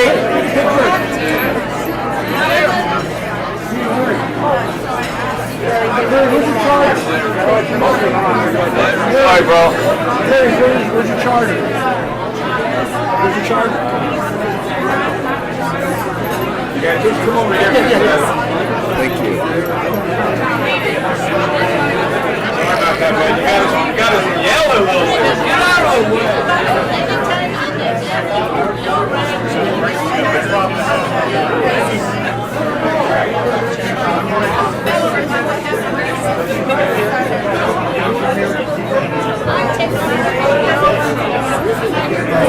Gregory Dales, please. Gregory Dales. You come forward, please.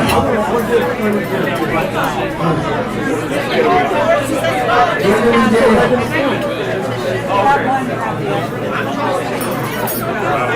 William Morrison. Faye Johnson. Faye Johnson, will you come forward, please?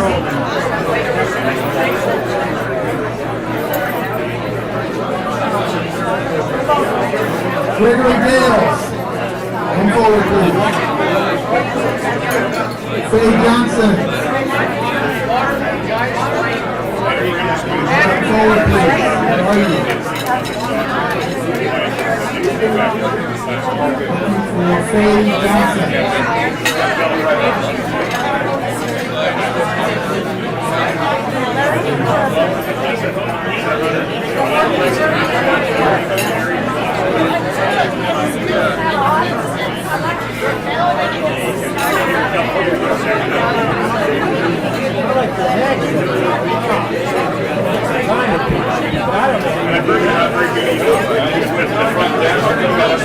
A little flyer.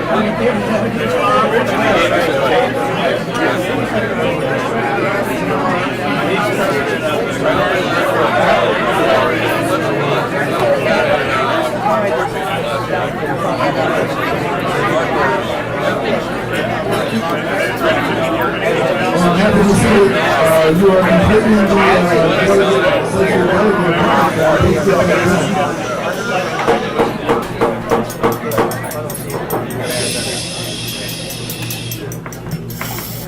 Okay. We have another charter to present. Drum roll, please.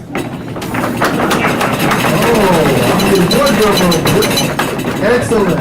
Ventura County Republican Assembly. County Republican Assembly. That's all right. Come on, Ventura County. Come on up. Round them up, Ventura. Come on, Ventura County people. Come on up. That's right.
That wasn't me.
Excuse me. Excuse me. Hello. Right in front of the camera. You know they need more than anybody. Okay, here we go again. CRA is growing all over the state. We have another charter certificate.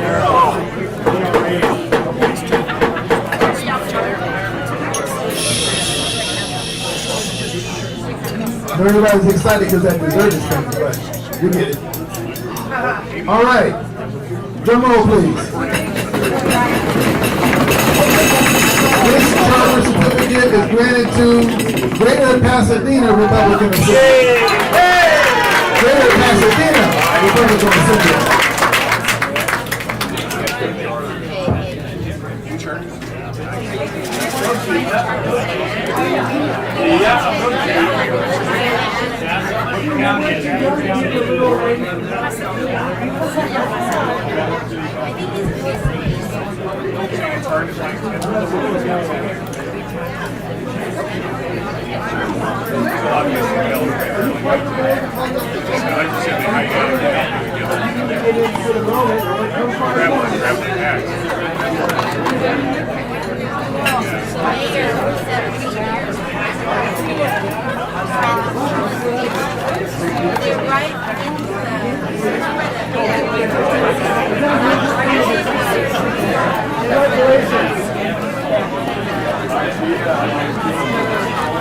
Greater Pasadena Republican Assembly. So if you're ever in Greater Pasadena, we have a Republican Assembly, you can breathe. All right. Okay. Now one more. Big dog.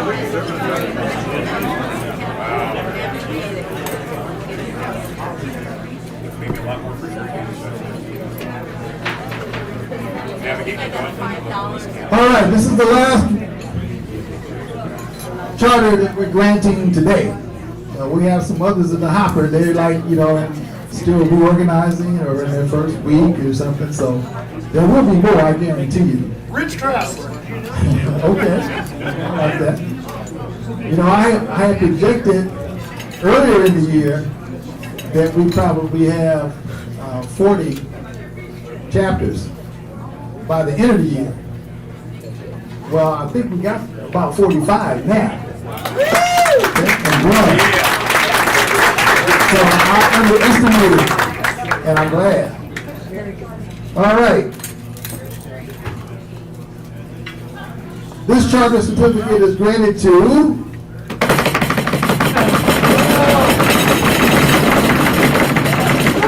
we got it. Greater Bakersfield.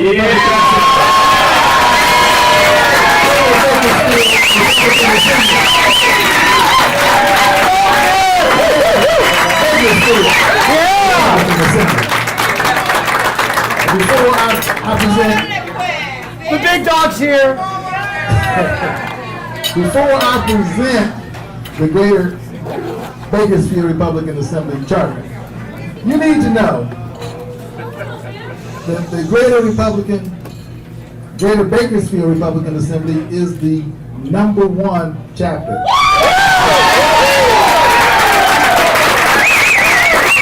We have over 170 members.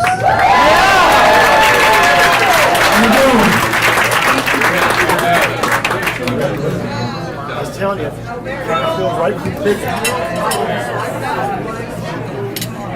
We knew that. That's why we're here. Because of you. So watch out for this guy. Because of you. I'm safest right next to you.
I gotta get my picture back.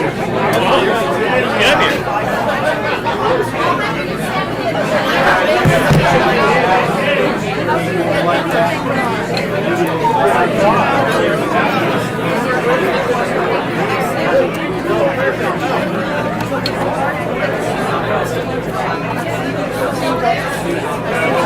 Wow!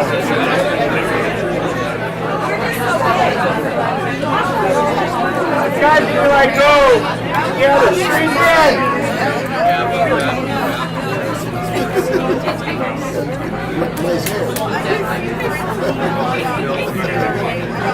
Folks, this is not me, just so you know.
Yes, I just to kind of just let folks know this.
That was my torture for you, Robert.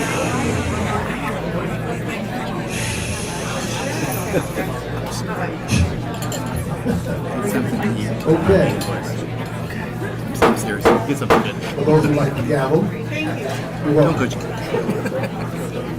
Okay, this concludes. We are streaming this, by the way, and I need to let our audience at home know that this concludes this portion of our program.